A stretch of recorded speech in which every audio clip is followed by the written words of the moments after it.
24. The marvelous biological remote sensing, telesthesia, and telepathy. Let's first look at the following cases. Case 1, Huyen reported in 4 Flowers and 4 Dragons, the story of 2 quadruplets. If one of the quadruplets catches a cold, the other 3 will surely have a fever. 3 brothers yawned in step with each other, with 3 little mouths opening simultaneously. They uttered, "Ah!" sonorously, as if proclaiming their manliness. Case 2, there is a report called the unexpected reunion of kindred, the details of which I cannot remember very well. It relates the reunion of a mother and daughter after a separation of more than 4 decades. Under a strange combination of circumstances, the daughter was adopted by other people. So she took the foster mother for her birth mother, and indeed she did not know that she had a natural mother, who was now old and lived alone, knowing nothing about her only child, who had been separated from her since very young. A curious coincidence brought the daughter into an out-of-the-way alley, where she coincidentally met with an old lady. Because she had accidentally helped the old lady, she was invited by the old lady into her humble hut, where she accidentally saw a picture on the wall of the old lady when she was young. She was astonished because her foster mother had given her a photo, which had been placed at the bottom of a box for decades. The photo on the wall was the same as the one she had placed at the bottom of a box. After talking with the old lady, she came to know that the old lady in front of her was none other than her own mother. The mother and the daughter felt both misery and happiness. Thanks to the mercy of heaven, the old mother had eventually found her daughter that she missed every day. Case 3, Dead Body Returns Home reported that when the famous American actor Charles Cleveland died in 1899, he was buried in Galveston, Texas. The next year, a hurricane flooded the cemetery. The family of the deceased searched everywhere, but with no result. However, 28 years later in September 1927, this magical coffin mysteriously reappeared. It drifted for 3,000 kilometers and arrived at the homeland of Cleveland, Prince Edward Island. Case 4, according to the omens of mice, house moving. After World War II, Mr. and Mrs. Raymond Macy, who were in the film industry in New York, rented an apartment at number 80 Street of East Borough. One day Mrs. Macy spotted from the window on the 2nd floor that many mice were pouring out in full force from the house opposite, running out as fast as they could. Shortly after, the old lady living in the opposite house died of suicide. After the death of the old lady, the mice returned in troops to the house. Some time later, a blonde dancing fashionably dressed girl moved in, who was often accompanied by a young man. One day the flock of mice once again fled from the house. A few days later, this young man died of a heart attack. After the death of the young man, the dancing girl moved out. Strange enough, the mice once again returned to their old home. A short time later, a young industrialist took residence in the house.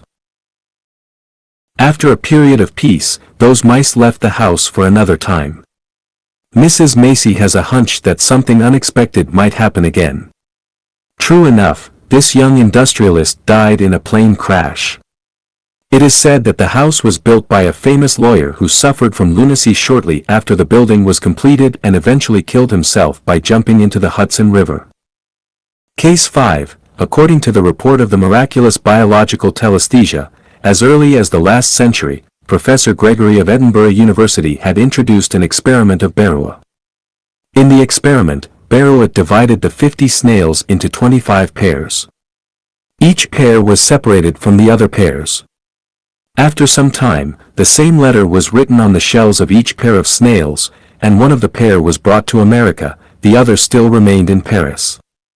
Later, at a given time, the snail staying in Paris was stimulated with electric current. At the same time the one brought to America also exhibited the same electric stimulation reactions. Alright, let's just take the above examples to explore what remote sensing, and perception are all about.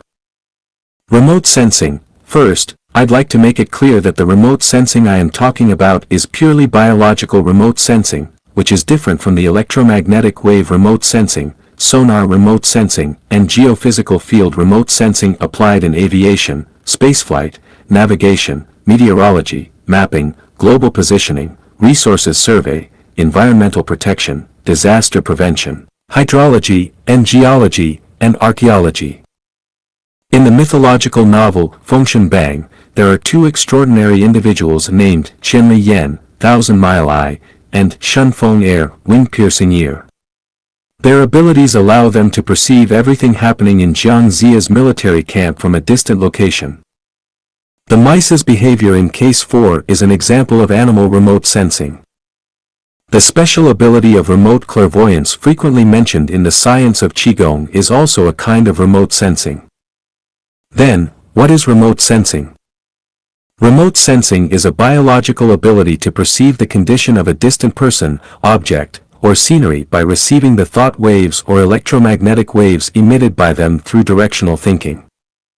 Remote sensing is not a mysterious phenomenon but rather a resonant frequency, just like a television channel that receives electromagnetic signals of live broadcasting transmitted by a TV station and informs us of the happenings in a different place, or like a radio that picks up the frequency of a certain radio station and broadcasts the clear voice of the announcer. Remote sensing is a natural phenomenon in the universe, but its occurrence is very unusual. Strictly speaking, the scenes described in science fiction are not sheer fabrications but a reality that has transcended time and space. Some people can accurately predict the future because they have actually mastered the technology of remote sensing. For example, the French Dr. Nostradamus, the eccentric Dorothy, Sakyamuni, and so on.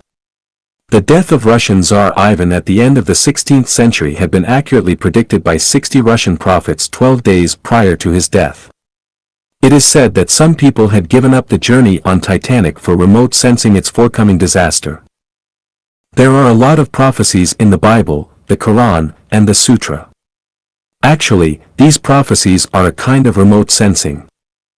My description of the 36-dimensional space is also the result of remote sensing. Explanations regarding the origin of the universe, the origin of humanity, and the origin of life are merely perceptions beyond time and space based on spiritual intuition. They do not rely on my meager knowledge or logical reasoning.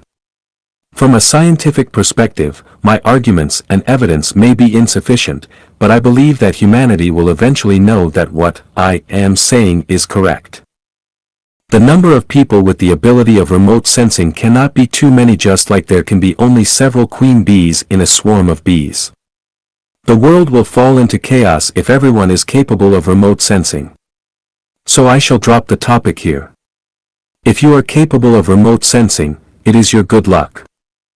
Sensation. Sensation is a physiological phenomenon, and it refers to a kind of physiological transmission of perception that goes unnoticed. The most unique example is the arrival of milk after childbirth.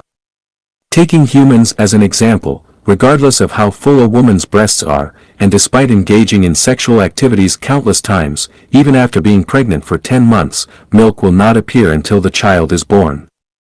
Only the physiological response triggered by the baby's need for milk after birth leads to the abundant production of milk.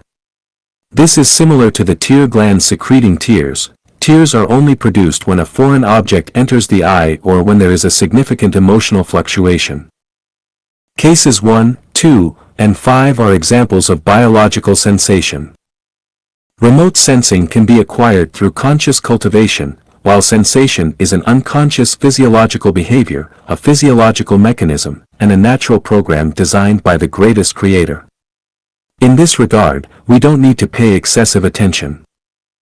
Telepathy. Telepathy is a universal phenomenon in the universe. Everything has telepathy. Strictly speaking, all activities of life forms are the result of telepathy. More accurately, all the phenomena we see are the result of telepathy. The macrocosmic universe is the result of telepathy, and the microcosmic universe is also the result of telepathy. Both organic and inorganic substances are capable of telepathy. Humans, animals, plants, and insects have telepathy.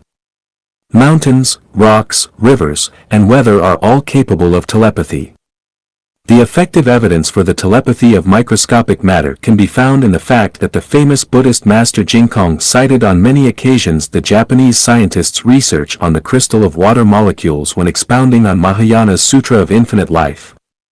He said that when we say thanks and love to water, the arrangement of water molecules will be a very beautiful crystal, and that when we are hostile and indifferent to it, the arrangement of water molecules will be a chaotic assemblage.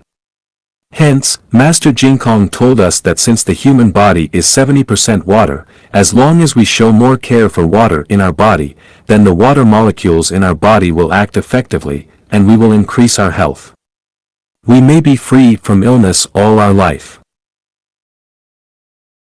He went further to enlighten us that since 70% of the earth is covered by water, as long as we don't pollute the rivers, lakes, and oceans, the earth will not be inflicted with floods, inundations, droughts, and hailstones. Like the gravitation between everything, the telepathy between everything exists and occurs everywhere and at any time. The most obvious examples are electromagnetic induction, sound wave induction, photoelectric induction, and so on. Now there are automatic doors in cities around the globe. The door closes when a person leaves and opens when a person approaches. Some street lamps will be automatically turned on when it becomes dark and will be automatically turned off when dawn breaks. Some anti-theft devices will automatically set off alarms when a person enters a security zone. Telepathy between life forms happens at every moment. In case 1, the quadruplets will all have a fever as long as one of them catches a cold. When one yawns, the others will open their mouths simultaneously. The same phenomenon occurs with twins and multibirths. Different degrees of telepathy occur at any moment between mother and daughter, father and son, lovers, and enemies. The abnormal behaviors of animals before earthquakes, the pain in joints suffered by arthritis patients before heavy rain, the frantic movements of insects before storms, the suicidal behavior of plants like bamboo prior to a disaster, and the sudden fidgets and vexations experienced by people occasionally are all results of telepathy. 2 days ago, November 30th, 2003, I ran into a former colleague of mine. He had rented a luxury villa with a courtyard where 4 rows of grapevines, each 30 meters long, grew. He told me that the grapevines had not produced grapes for many years, but after he began to live in the villa, he watered the grapevines every 3 days, applied fertilizers, hoed up weeds, and dug up the soil. Now the grapevines are heavily laden with grapes, and he can earn a handsome sum of money from them alone. He said excitedly, plants will repay when they get enough care and protection from humans. This is also a kind of telepathy. In front of the window of the master bedroom in my yard, there is a tree whose name is unknown to me. It blooms small white and purple flowers, which emit a strong fragrance when the tree is in full bloom. One year, when I stood in front of the flowers, I muttered to myself, "These flowers are so beautiful and fragrant. How wonderful it would be if the tree is in bloom every day. It would be very good if the tree can flower many more times every year." 3 months later, the tree was in bloom once again. I asked the gardener, Gift, who had worked in this compound for nearly 10 years, whether this tree would flower twice every year. He replied, "No, it flowers only once every year, and I don't know why it has flowered twice this year." Suddenly, I realized that it was my wish that had prompted it to flower one more time. I felt very guilty. This is a flower tree with great spiritual nature. To satisfy my private needs, it has overstretched itself against the law of nature. It must have tried hard. The second time, the flowers had such a faint fragrance that one could hardly smell it. This is the result of overspending. I apologized in my mind, flower tree, I am deeply indebted to you for your kindness. I understand you now. Please don't overdo yourself again in the future. Meanwhile, Life Genuine will try its best to protect you and all the flowers, grass, and trees. You are silently dedicated to mankind, flowering to beautify the environment, bearing fruits for people to savor, afforesting to conserve water and soil, exhaling oxygen, and inhaling carbon dioxide to purify the environment, and photosynthesizing to create nourishment carbohydrates for humans and animals. Without you, there would be no insects, animals, and humans. You are the foundation on which life depends. Life genuine will make it its tenet to protect the lives of all living things. We humans should no longer be arrogant, conceited, and ungrateful. There is telepathy between plants and humans, as well as telepathy between humans and gods. I have a friend whose father was nearly 80 years old. He was kind-hearted, amicable, and genial, and very healthy in Zimbabwe. However, there was a period when he was vexed and troubled, insisting on returning home to his homeland in China. My friend had no choice but to send him back. Soon after, the old man passed away in his sleep. Why did the old man feel anxious and eager to return home when he was enjoying a very good life in Zimbabwe? This is the beckoning of the gods. Although he did not know it, the old man had experienced telepathy physiologically. Moreover, telepathy also occurs in many of our daily recreational activities. Last month, November 2003, my wife and I played poker games with some friends for 6 hours. The cards in our hands were very bad from beginning to end. Our friends had climbed over several mountains while my wife and I were still fixed at the starting point. Finally, I realized it was because my wife and I felt upset and distracted several days before. When one's mind is disturbed, the cards will also be a mess. Only if one has a calm mind will they get very good and orderly cards.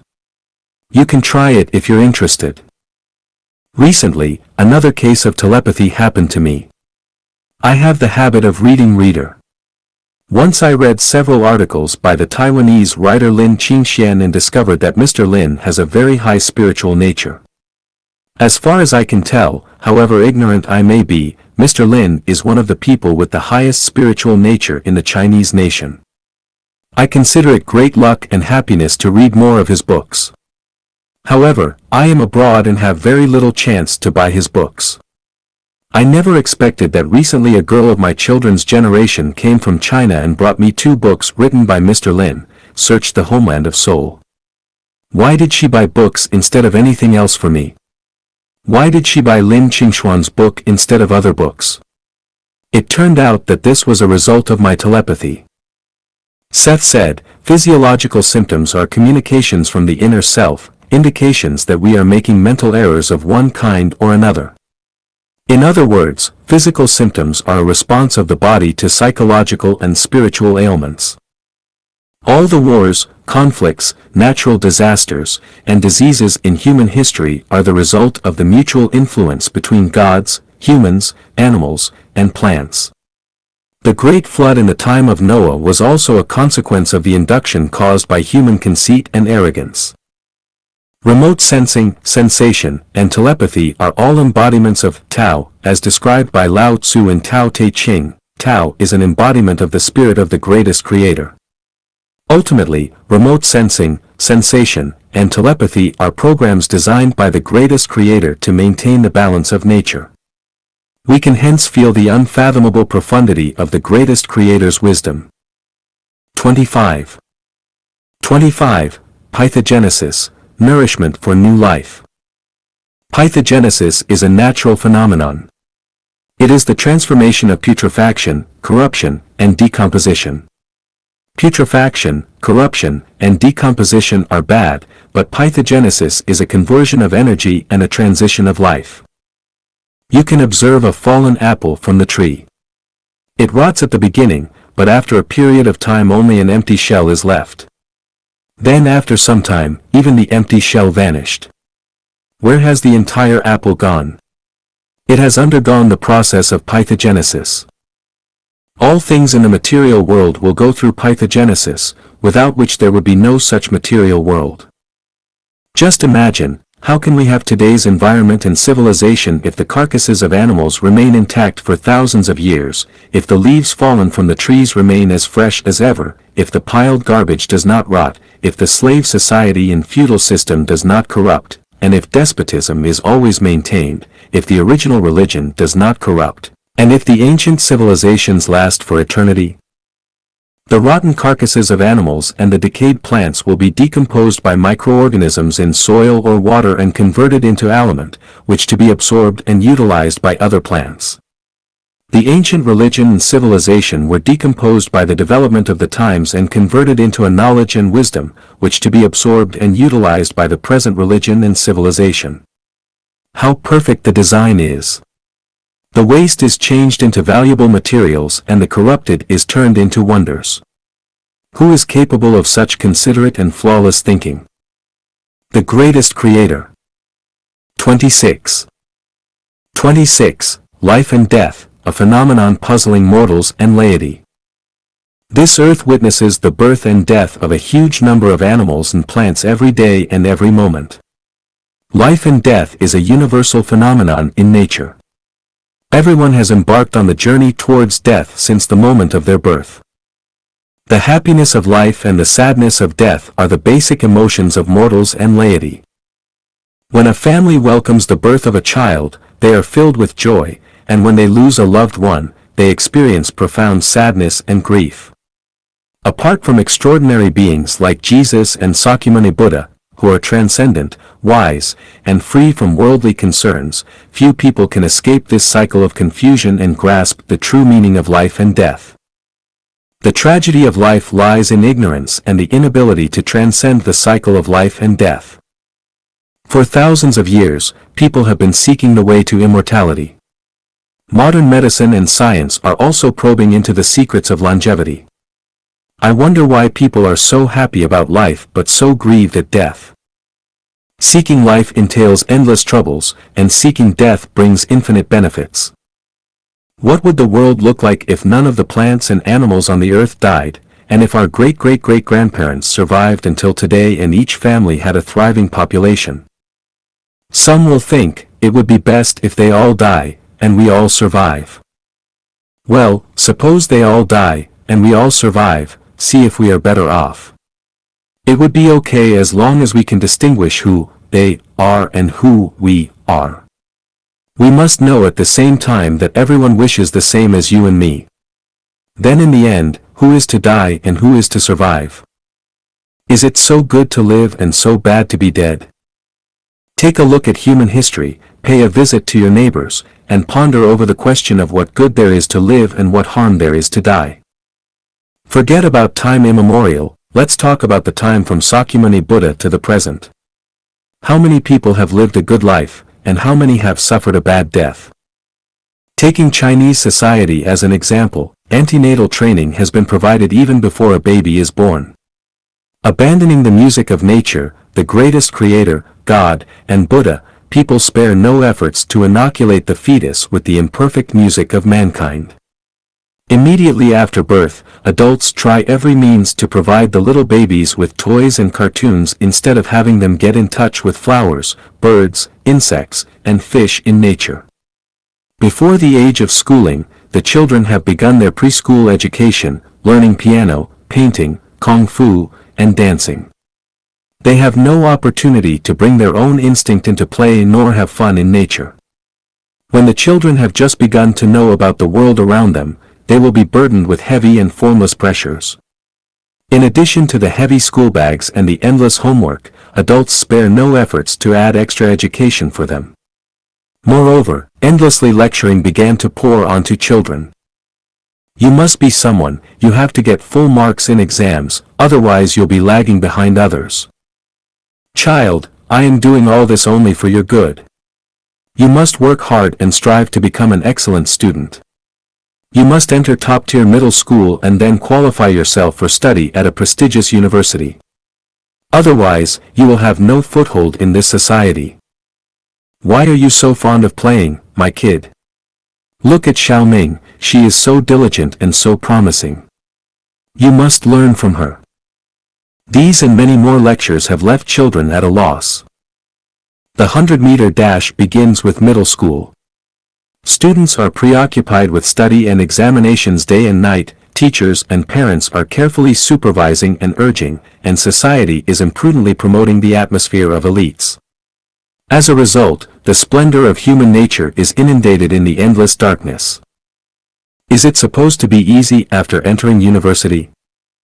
No, it's not. Comparing oneself to others in terms of food, clothing, housing, and transportation among classmates is a small matter. What's more serious is the forced indoctrination in the field of ideology and the blind and unlimited pursuit of knowledge.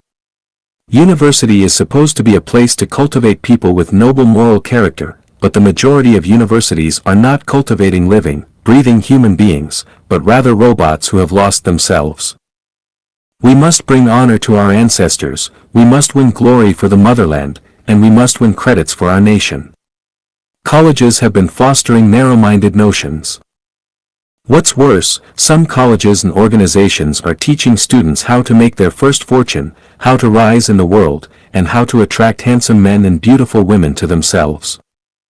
This is a worrisome era. The real distress begins with graduation from universities. There are a bewildering number of roads ahead. Which one shall I take? The unbridgeable gap between dreams and reality, the intangible conflicts between ethics and interest, the marriage, the houses, the cars, and the expected splendid success, all these have put university students at loose ends, which has fragmented the entirety of their spiritual nature into an unbearable scene. If university graduates are like this, then those with no university education must have experienced even greater conflicts and misery in mind. Having married and established a family doesn't necessarily mean entering a safe harbor. Heart-wrenching matters often occur. Supporting elderly parents and raising children are common responsibilities, which people can endure. What they may find intolerable are the conflicts and battles between spouses. Additionally, the occurrences of birth, aging, sickness, death, separation from loved ones, resentment, aversion, encountering situations we wish to avoid, and impermanent events can stir up a once beautiful life into chaos. We see people on the streets, each of them looking vigorous and elegant. But once we get to know their inner world, we will find every one of them emaciated and fatigued. Many people in my neighborhood are businessmen. They all have nice houses, servants, and good cars. Then they should be happy and satisfied, right? The answer is no. When I chatted with them one day, one of them said, "Actually, if I have 1,000,000 yuan, RMB, I will be doing well in China." Another person, as if he has heard the talking of an alien, taunted, "A million? What can you do about it? It is barely enough to buy and decorate an apartment." Another said to me, "I heard you are writing a book, right? You are a little old-fashioned. Don't you know that in today's time you are everything if you have money and you are nothing if you don't? Make haste to earn money." Yet another person, a woman, preached, "Nowadays money is God. How much is conscience worth?" I was overwhelmed, and I shuddered. No wonder they are constantly striving, always chasing after every penny, and valuing money over everything else. I see the world as ruled by goblins, devils, and monsters. Am I wrong? Or am I the real devil? Or do I simply not fit in with this world at all? I feel that living is suffering, and human life is rightly a sea of suffering. The sea of suffering is boundless, but turning back is the shore. Turning back. What does turning back mean? Turning back means death. Why die? For living is worse than death. How to die? Nirvana. How can nirvana be achieved? Through self-improvement and self-refinement. How does one self-improve and self-refine? By raising consciousness and increasing wisdom. What is wisdom? Wisdom is the supreme and profound understanding of life and death. How can one acquire supreme and profound wisdom? By understanding what life and death are. Then what is life and what is death? That one is inexplicably brought into the world as a result of karma is called birth and life. That one rushes about blindly and departs the world unjustifiably is called death. Birth is accidental, is death inevitable? Both birth and death are inevitable. Since both death and birth are inevitable, and individuals have no choice and cannot resist, then why do we have to understand life and death? By understanding life and death, one can cast off life and death. How can one cast off life and death? By reaching the realm of no birth, no death. What is the realm of no birth, no death? Elysium world is the realm of no birth, no death. What is Elysium world? Elysium world is one of the 36-dimensional spaces, namely the world described by Jesus and Sakyamuni. Is there really such a world? Or is it only a tale? Yes, there is. I am telling the truth. Then please demonstrate it to me. I cannot, because it is another time-space, which is invisible to the naked eye. The mirages that occur occasionally are part of Elysium world. Then there is no way to see it? Yes, there is. What way? Through spiritual sense. What is spiritual sense? A person has 6 sense organs: eyes, ears, nose, tongue, body, and mind, which are respectively responsible for the 6 senses: vision, hearing, smell, taste, touch, and spiritual sense. Spiritual sense is the perception in everyone's consciousness and a spiritual nature apperception. Why does my spiritual sense not have such capability? Because your spiritual sense is too dull. Why is my spiritual sense dull? Because it has been polluted. What has polluted my spiritual sense? Your spiritual sense has been polluted by images in nature, the values of human society, and your prejudices. Then how can I restore my spiritual sense? By awakening to the truth. What is awakening to the truth? Awakening to the truth means getting to the bottom of a phenomenon. What is a phenomenon? A phenomenon can be anything that we see, hear, smell, taste, or touch. According to you, there are too many phenomena. Yes, Buddhism talks about 84,000 Dharma pariyas, but actually, Dharma pariyas are unlimited. What is Dharma pariyaya? Dharma pariyaya is a means to grasp a phenomenon and find out the ultimate essence of its essence. What is essence? The essence is something concealed that causes the occurrence of a particular phenomenon. Then what is the ultimate essence of essence? The substrate causing the essence is the ultimate essence. That is to say, the greatest creator is the ultimate essence. Yes. How do we get to know the greatest creator? This book of mine can enlighten you on the understanding of the greatest creator. Oh, I see. What do you see? The birth of man is like falling into the sea of suffering, and so it is something lamentable. The death of man, however, is like being severed from the sea of suffering, and so it is something delightful. Yes, but not entirely. Why? Because death is not the final resting place. Why is death not the final resting place? Didn't you say that man will enter the Elysium world after death? Death is only a surface phenomenon. Behind death is the transmigration of life. Some people will return to the human world after death, some will become animals after death, some will enter the 1,000-year world, and some will go to the 10,000-year world. Only a very limited number of people will go to the Elysium world after death. So how can we feel happy if some people are even worse and are more miserable than in the human world after death? Your preaching about past lives, afterlives, and reincarnation is too inscrutable. How can we believe in something that cannot be proved by science? Science is materialism. Science cannot prove what is beyond the material world. But the universe is composed of material and non-material. Science can only prove half of the universe, not the other half. Take my consciousness, for example. How big is it? What color is it? How heavy is it? What shape does it have? Science cannot provide answers to these and many other questions. Therefore, you cannot entirely negate what cannot be proven by science. Then can you prove that man has past lives and afterlives? Yes. One is the records about past lives in history, which can be found in the literature of many nationalities. Another is the record of facts by the International Near-Death Research Institute. The third is the descriptions by the sages and saints like Jesus and Sakyamuni. These are only legends, hearsays, or religious doctrines, and thus are not convincing. Can you come up with something new? Yes, homosexuality is an example. The rule for the biological world is that same sexes repel each other, and opposite sexes attract each other. So why is there homosexuality? And why can homosexual love be so dear as to risk one's life? This involves the gender of one's past life. If a woman has a past life as a man, the inertia of biology will continue to play its role and will incline her to instinctively like a woman instead of a man, although she has become a woman in this life.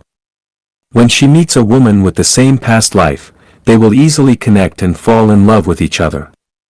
Similarly, if a man has his past life as a woman, then he will still be inclined towards men in this life.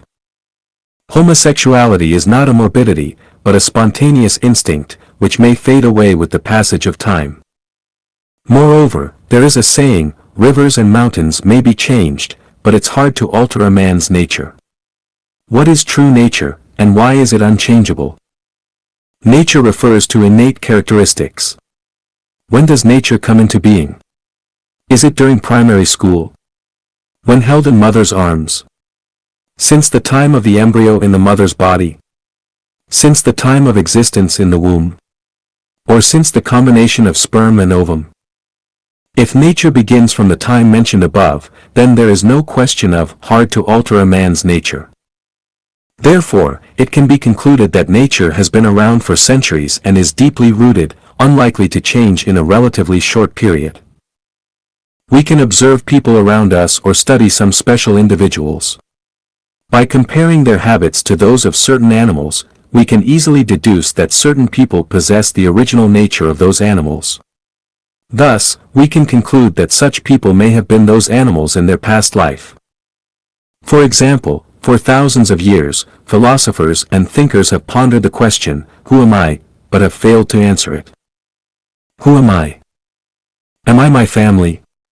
No, because I am still myself even without my family. Am I my clothes?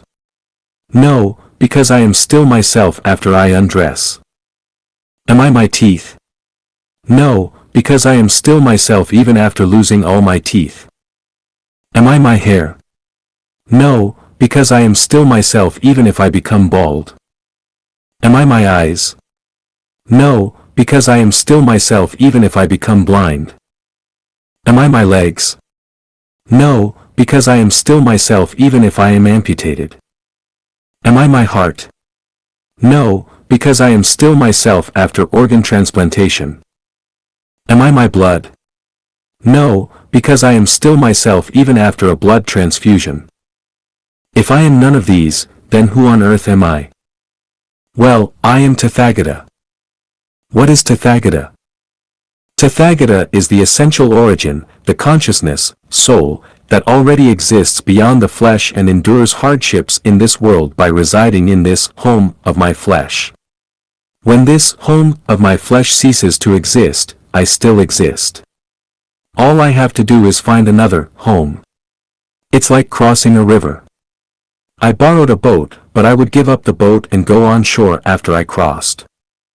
Buddhism preaches that an enlightened heart is perceptive of nature, which is perceptive of Buddha. If we understand this principle, we are already Tathagata Buddha.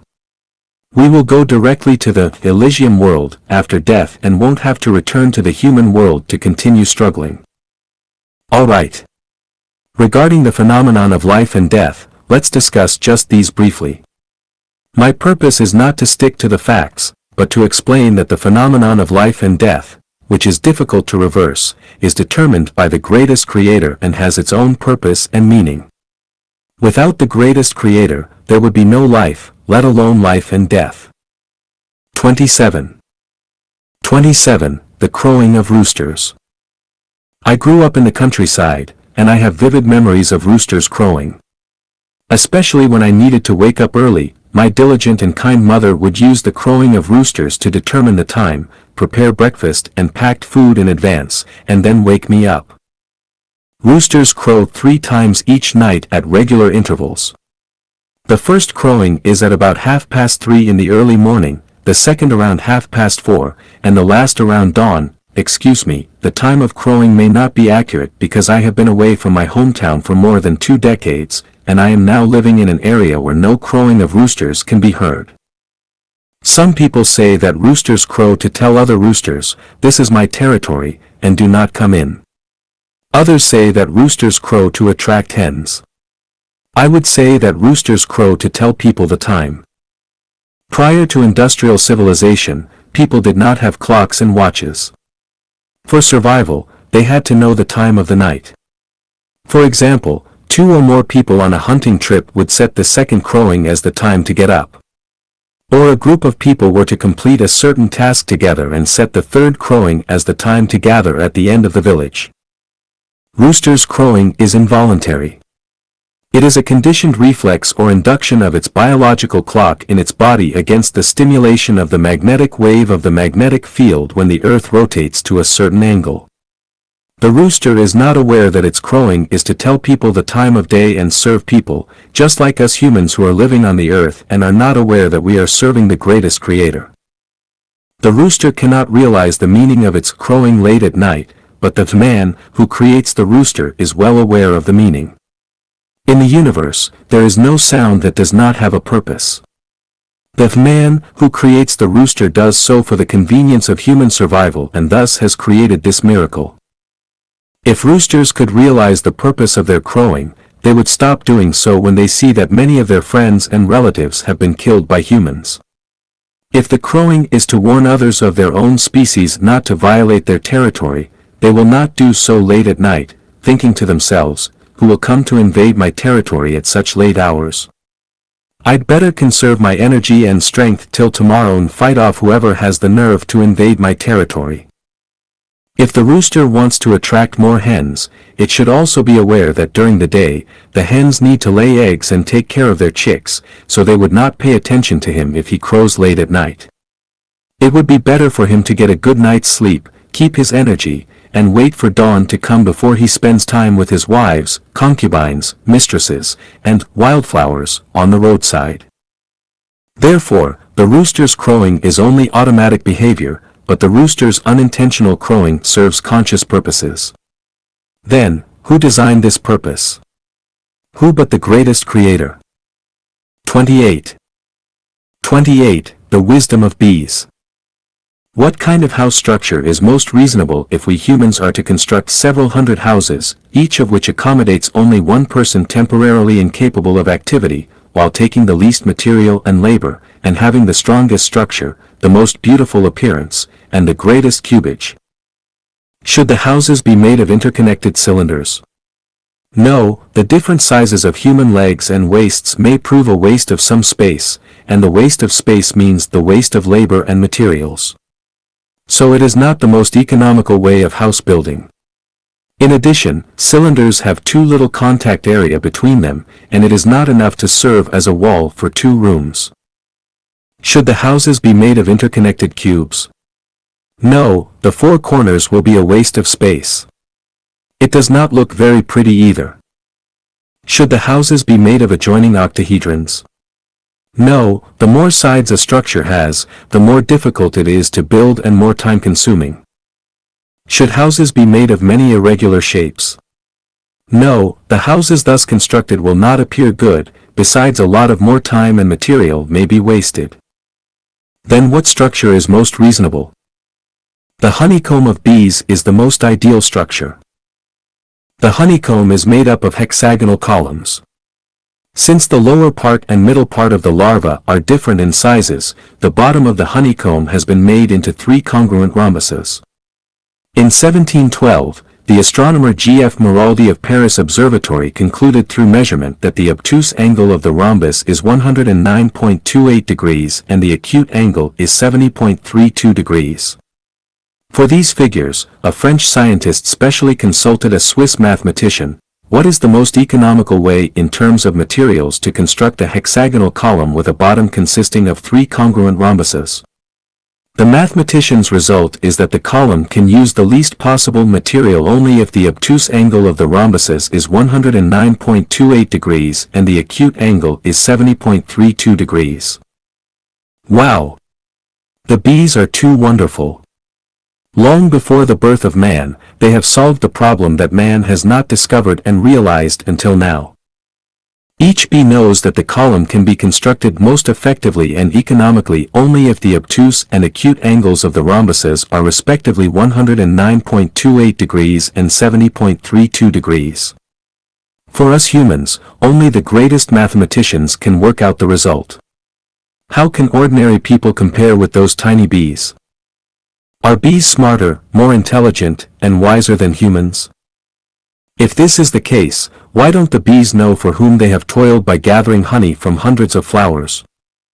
Humans are not only reluctant to give to others what belongs to them but are always calculating to encroach upon what belongs to others, even wanting to occupy all the properties of the world for their own good. So, are the tiny bees carrying forward the unselfish communism style? If bees have such advanced wisdom and an open mind, they must have, according to the theory of evolution, evolved into creatures far superior to humans long ago since they came to the earth long before the birth of humans. Why have humans overtaken bees in evolution?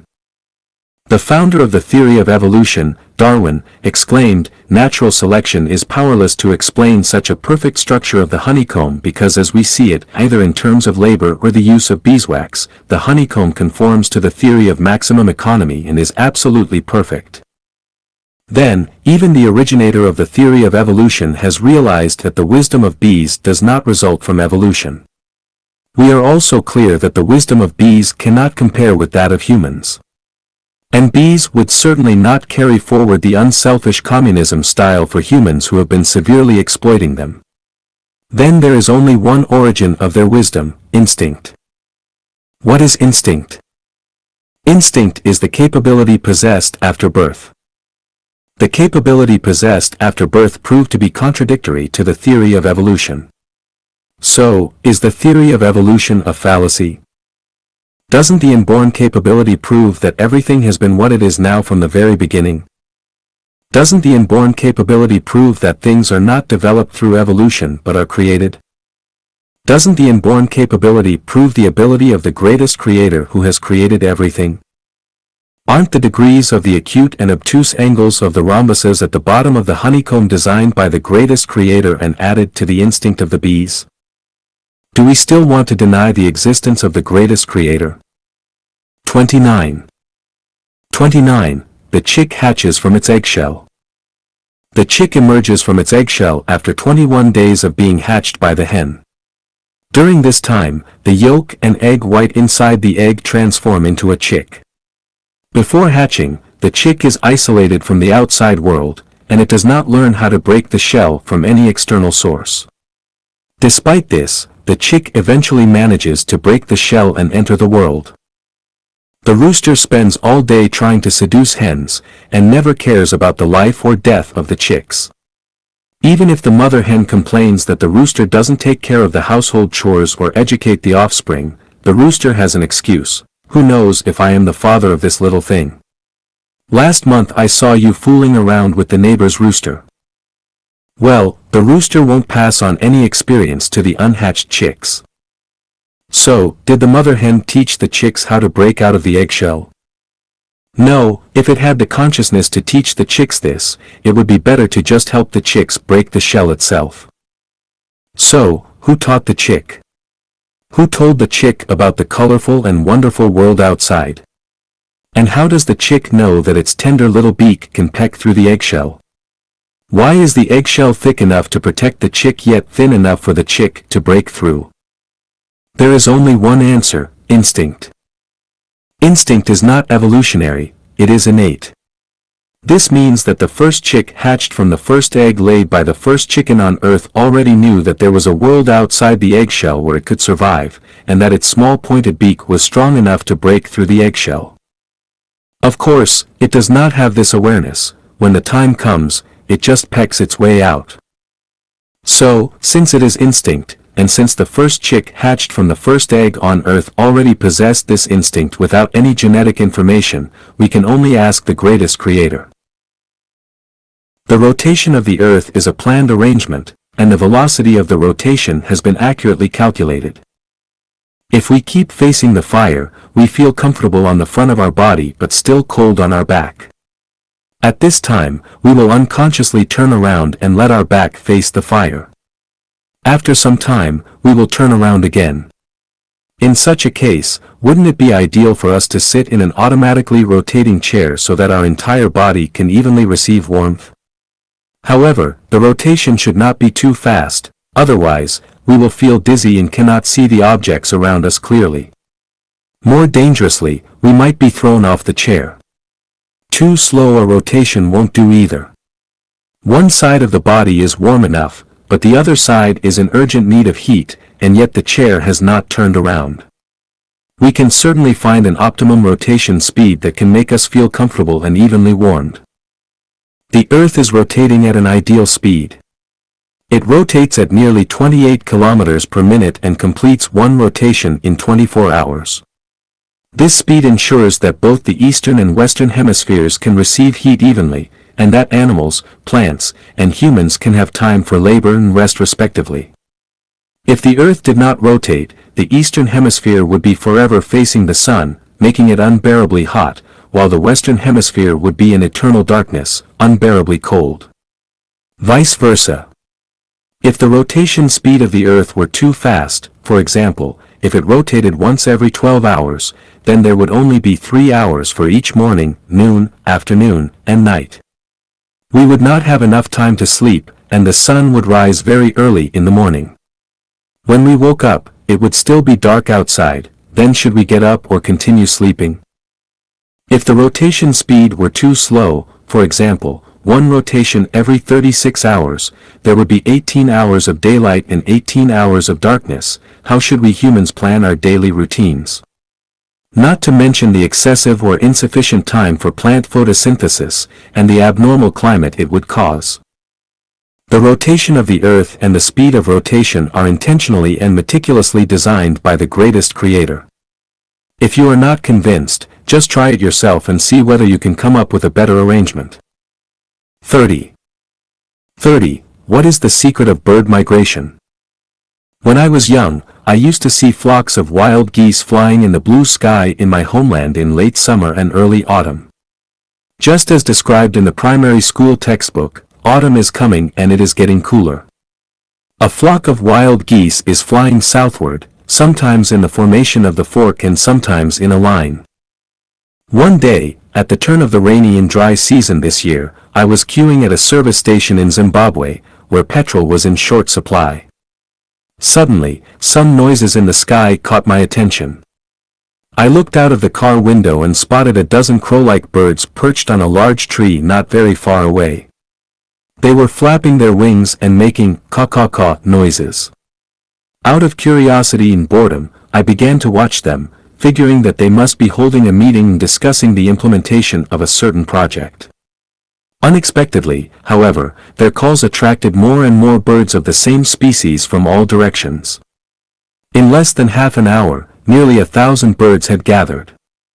Suddenly, they flew away from the big tree and hovered and rose higher and higher in the sky. I wondered whether they were holding a party in this manner of hovering or were they selecting Miss International with the most elegant flight. I came out of the car and stood on the lawn beside the road, watching them.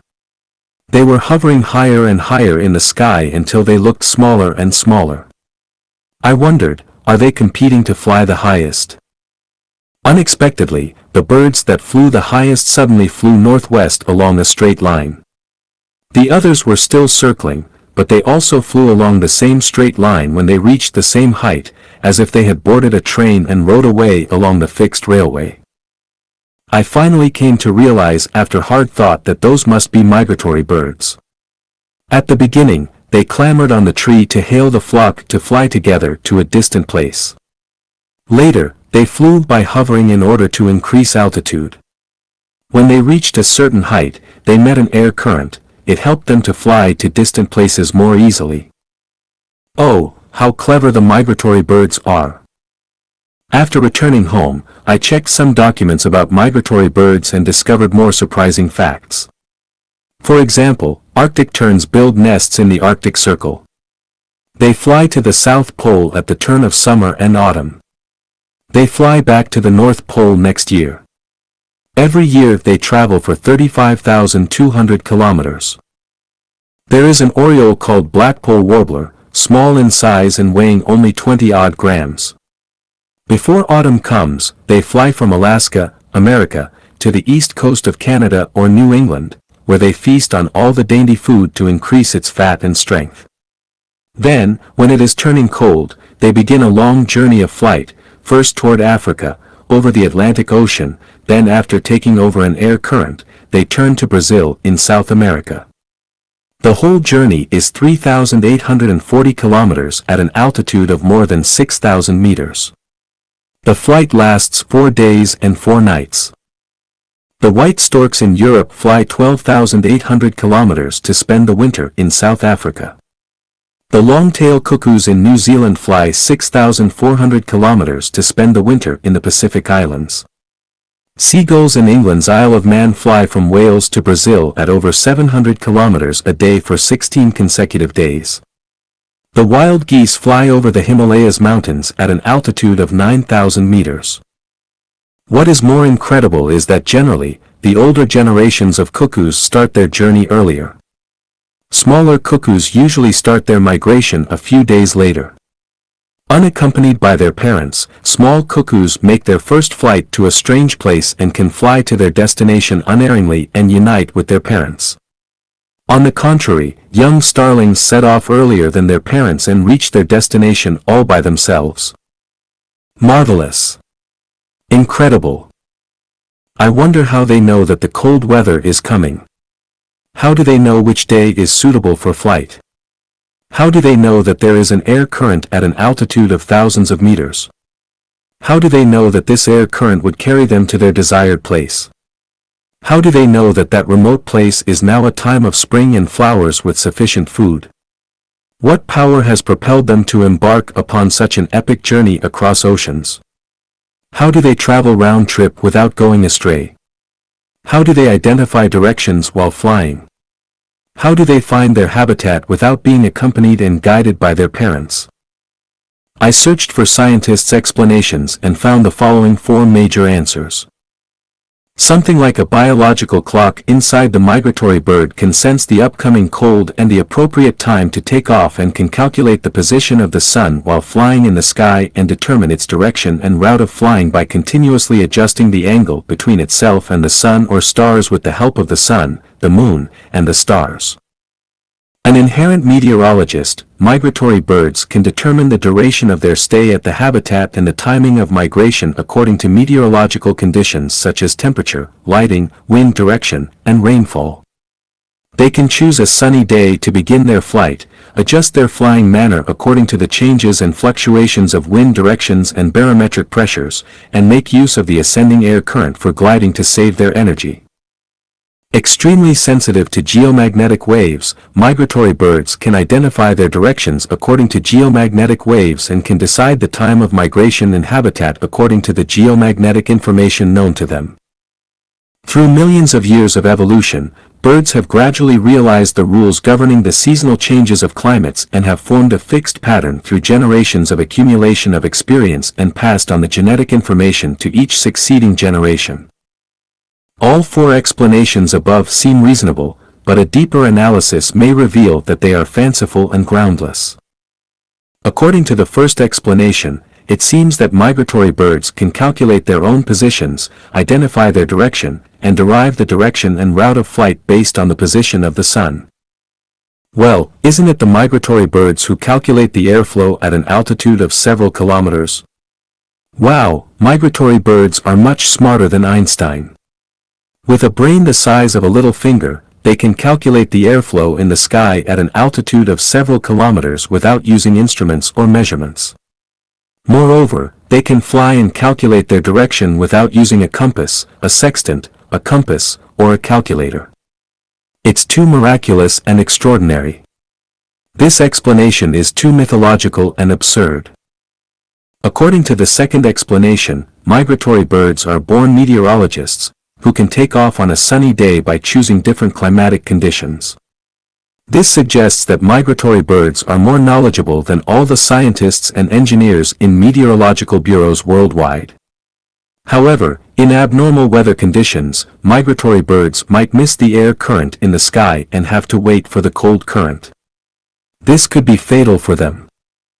Swallows always return accurately to the nests they built the year before. It is said that swallows in a small town in America always return at dawn on March 29th of the following year. How should we interpret this phenomenon? The third explanation is a little mythical. Migratory birds can identify the direction through geomagnetic waves and decide the time of migration and habitat according to the geomagnetic information known to them.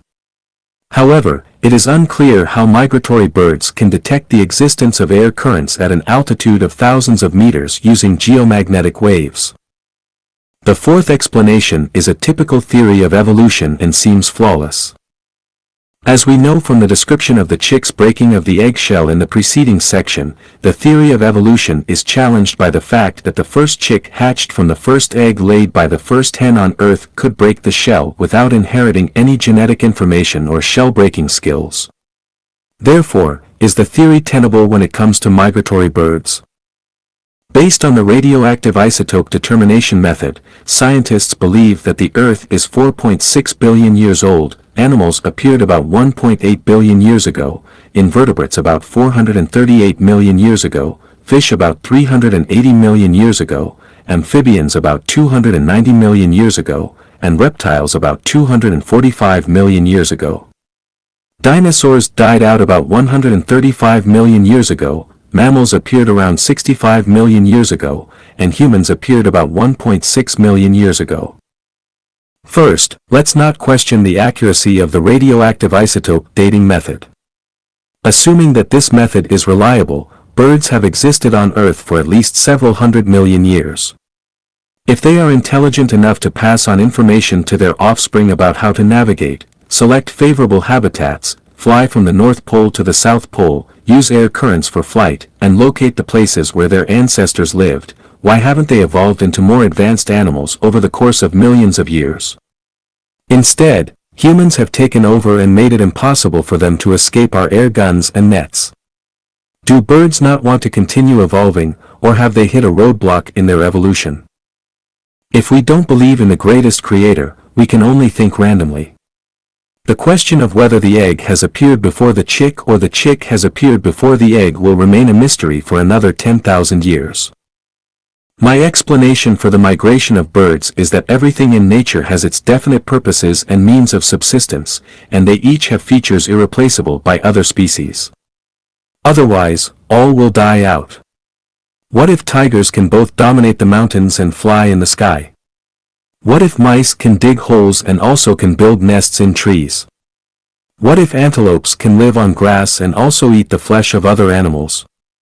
What if dogs can give birth to offspring and also can lay eggs? What if apple trees can bear apples and also bear watermelons? Wow! It's really amazing. The answer for migratory birds' migration is instinct, just like bees that build honeycombs with a rhombus bottom consisting of 109.28 degrees obtuse angles and 70.32 degrees acute angles. What is instinct? 31. 31. Animals' instincts, the revelation of the wisdom of the greatest creator.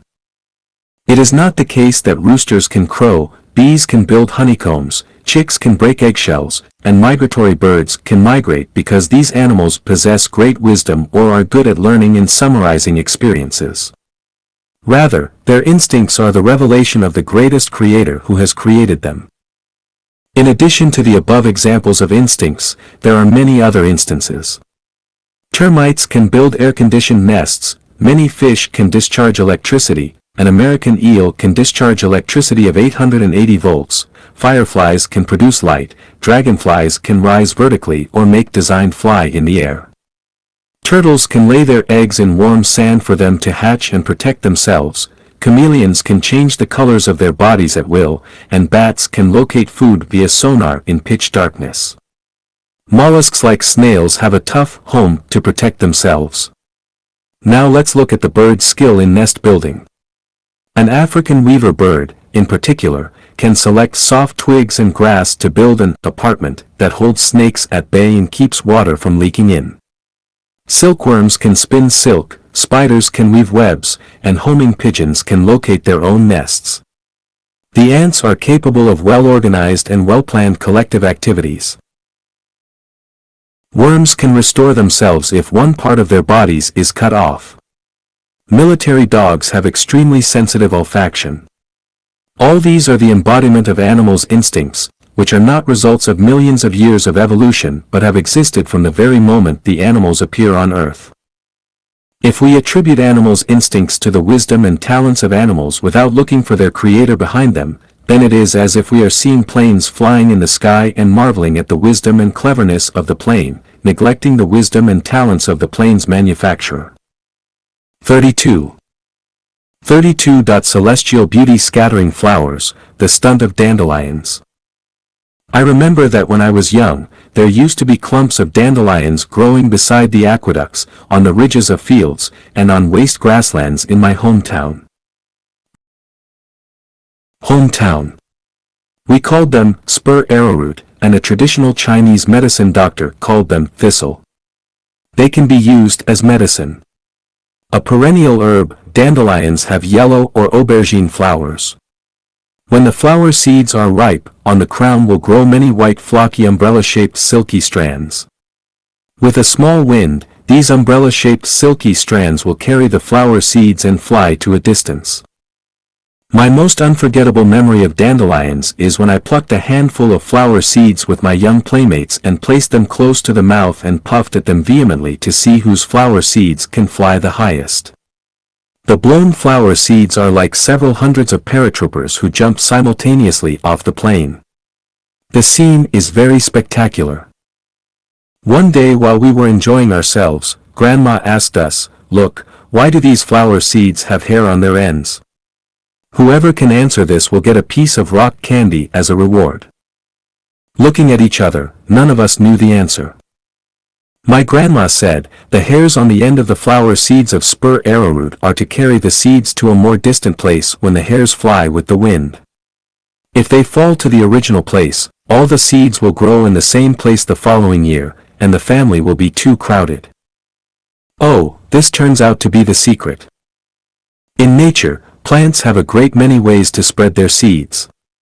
I think dandelions are the smartest. They grow hairs so that the wind can scatter their seeds to a faraway place. The design is ingenious and unique and can be called a stunt in this aspect. Another plant looks a little like Siberian cocklebur, of which the leaves resemble the donkey's ears in size and shape, so it is also called donkey's ear by my vernacular. I remember once my cousin was infuriated when he sheared about a dozen sheep at home. Why? Because there were a lot of Siberian cockleburs attached to the sheep's wool. In each Siberian cocklebur, there were about 30 bristles, and on the top of the bristle was a barb. The barbs had tightly grabbed the sheep's wool, and it was extremely difficult to take them off and had to be torn off one by one. Look, the plants that look like Siberian cocklebur are also very clever. They use barbs to clutch at anything that they come up with so that their children can be brought to a distant place to expand their territory of growth. I can remember another time when my wife and I went on a trip to a lakeside. We drove from Harare. After driving along Bulawayo for more than 40 kilometers and turning left for more than 10 kilometers, we could see the lake. We parked the car at the campsite beside the lake and walked along the grass clumps on the lakeside. We had to stop after walking for only 20 minutes. It turned out that the woolen skirt of my wife was covered with thousands of grass seeds, whose names I did not know. From one side of the seed stuck out a forked burr, which has a barb on its top. The barbs hitched the wools of the skirt and could not be gotten rid of by shaking or by brushing. We had no choice but to return to the campsite, where we spent nearly 2 hours taking them off one by one. It was clear that the grass also has its skills to disperse its offspring. In addition to the methods of seed dispersal employed by dandelions, Siberian cocklebur, and grass, I have also seen another way in which plants spread their seeds. When I lived in room number 11 next to the Bulgarian embassy in Harare, there was a plant in the garden that looked like a small tree. I did not know its name. One day, I accidentally spotted many walnut-sized fruits on the plant, and out of curiosity, I picked one. Before I peeled it, it exploded and dozens of seeds were ejected.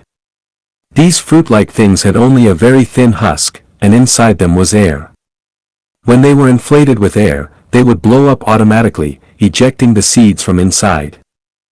It is amazing to think that each plant has its own magic powers to spread its seeds. Did they themselves figure out all these wonderful methods of seed dispersal? Can the theory of evolution offer an explanation? Or were these stunts designed by someone who created them? Why don't we say that alarm clocks are wise and clever in keeping good time and giving correct time? Why don't we say that inductive missiles possess wisdom? Why don't we say that computers are incomparably wise and intelligent when they can search millions of pieces of related information in a few microseconds? Why don't we say that robots, radios, televisions, and video cameras are clever and smart? Because we know that they don't possess wisdom and talents themselves but only reflect the wisdom and talents of their creators behind them. Then why don't we attribute animals and plants' instincts to the greatest creator that made them? Millions of scientists all over the world are racking their brains and investing a huge amount of manpower and money to explore the talent and wisdom of animals and plants. Have they found the root of the question? I can say for sure that if we don't look through the phenomena and investigate the power behind them, we will only see the moon reflected in the water instead of seeing the real one hanging in the sky, and we will remain completely ignorant even if we are given another 100,000 years. When a dog sees a robot at work, it may think that the robot must be extremely intelligent and wise.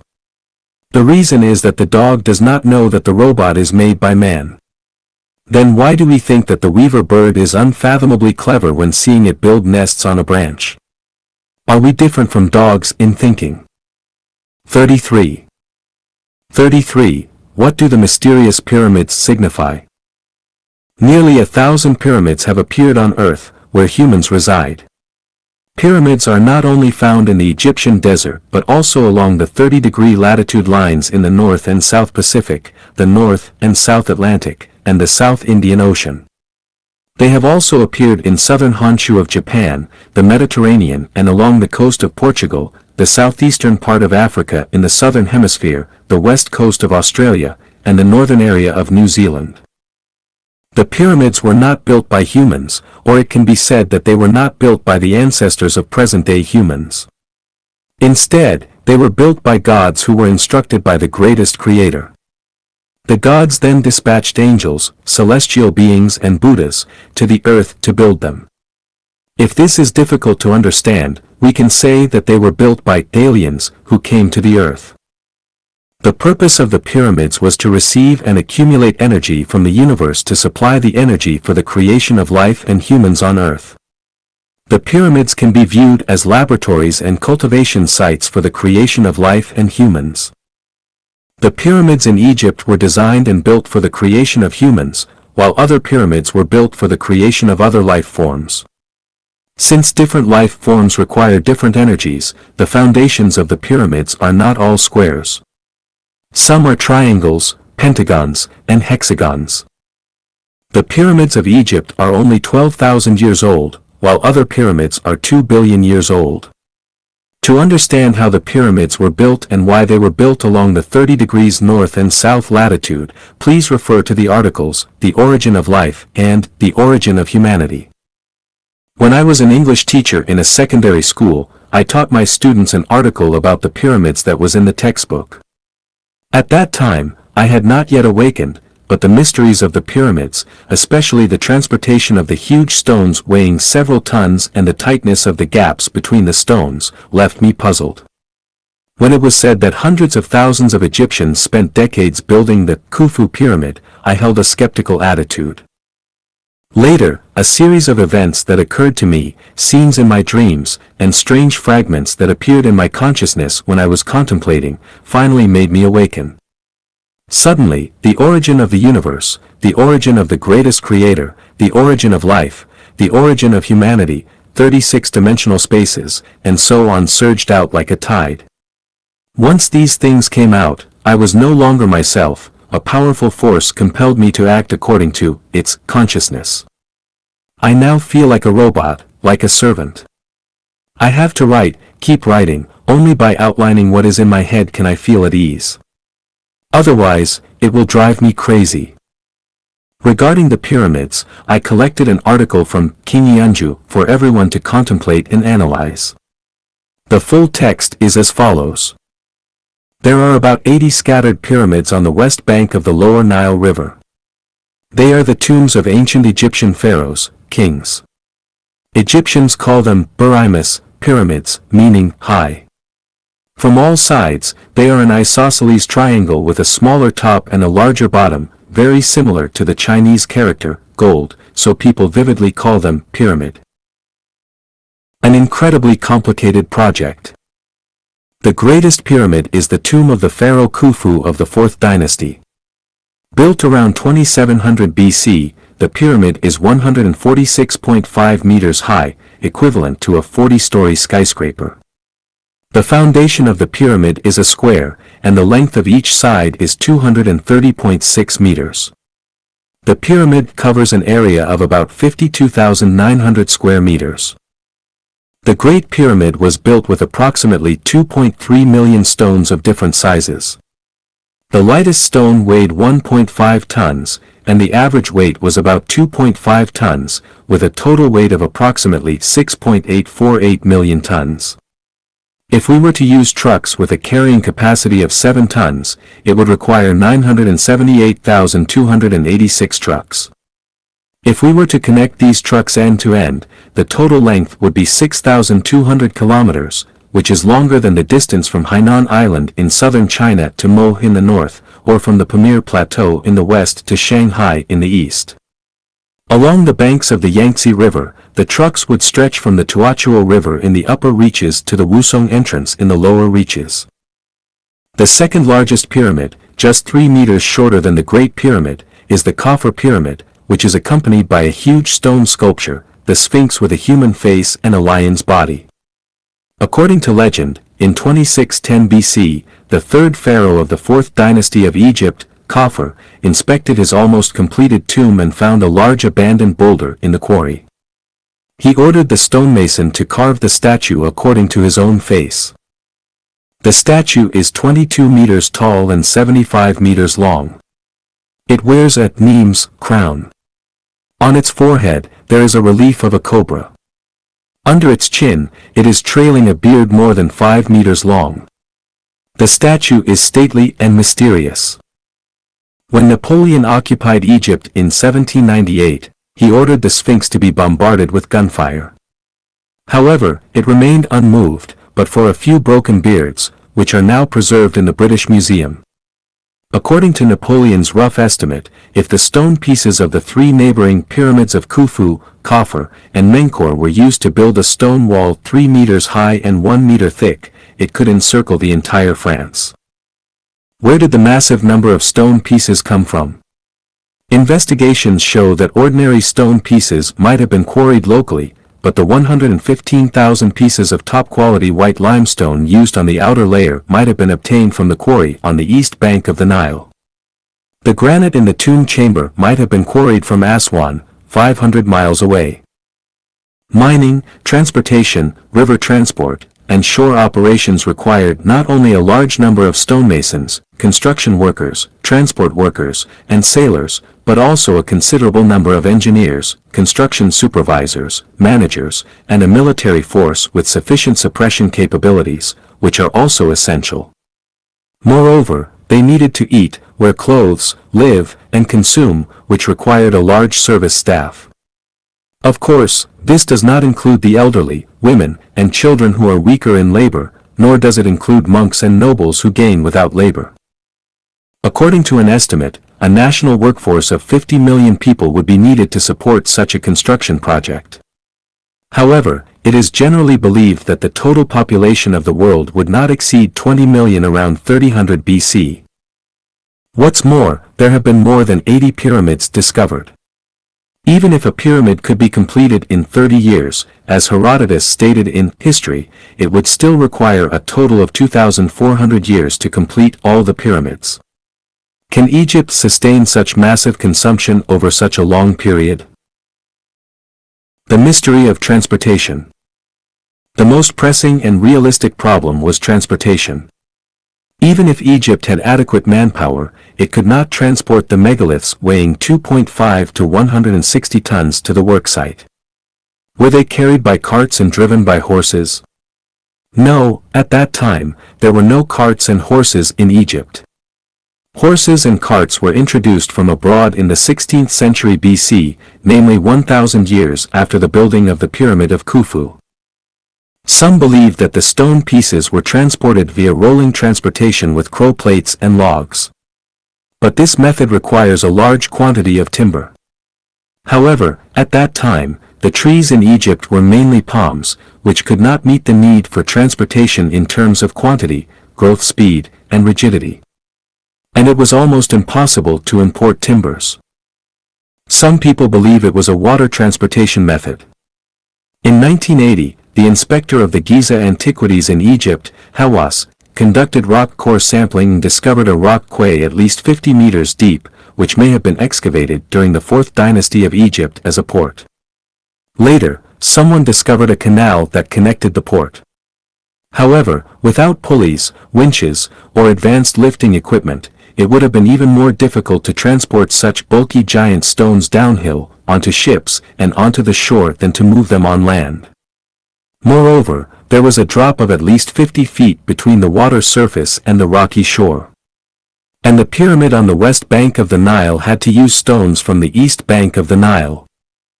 Apart from land and water transportation, could they have used air transportation? This is truly a mystery. A French industrial chemist studied the pyramids from a chemical and microscopic perspective and believed that the stone blocks were not solid, but were composed of a mixture of substances such as limestone, rocks, and shells. Because the adhesive used had strong adhesive force, it was almost impossible to distinguish whether it was natural stone or artificial stone. This certainly solves the problem of transportation difficulties appropriately. However, as further evidence, the discovery of a 2.5 centimeters long human hair in the stone blocks is not enough, and this outstanding adhesive is not only not recorded in ancient books, but also has not been analyzed by modern means by the chemist. The mystery of construction. Legend has it that Imhotep, the designer and architect of the pyramid, was the first talent in history to transcend his time. His talent surpassed the time to such an extent as to cause natural amazement and suspicion. It was extremely difficult to turn a gigantic protruding rock into a 52,900 square meter foundation of the pyramid. They completed the survey and construction of the foundation without the help of graders, power equipment, and modern measurements. The four hemlines of the foundation have a discrepancy of less than 20 centimeters, and the error rate is less than 1,000th.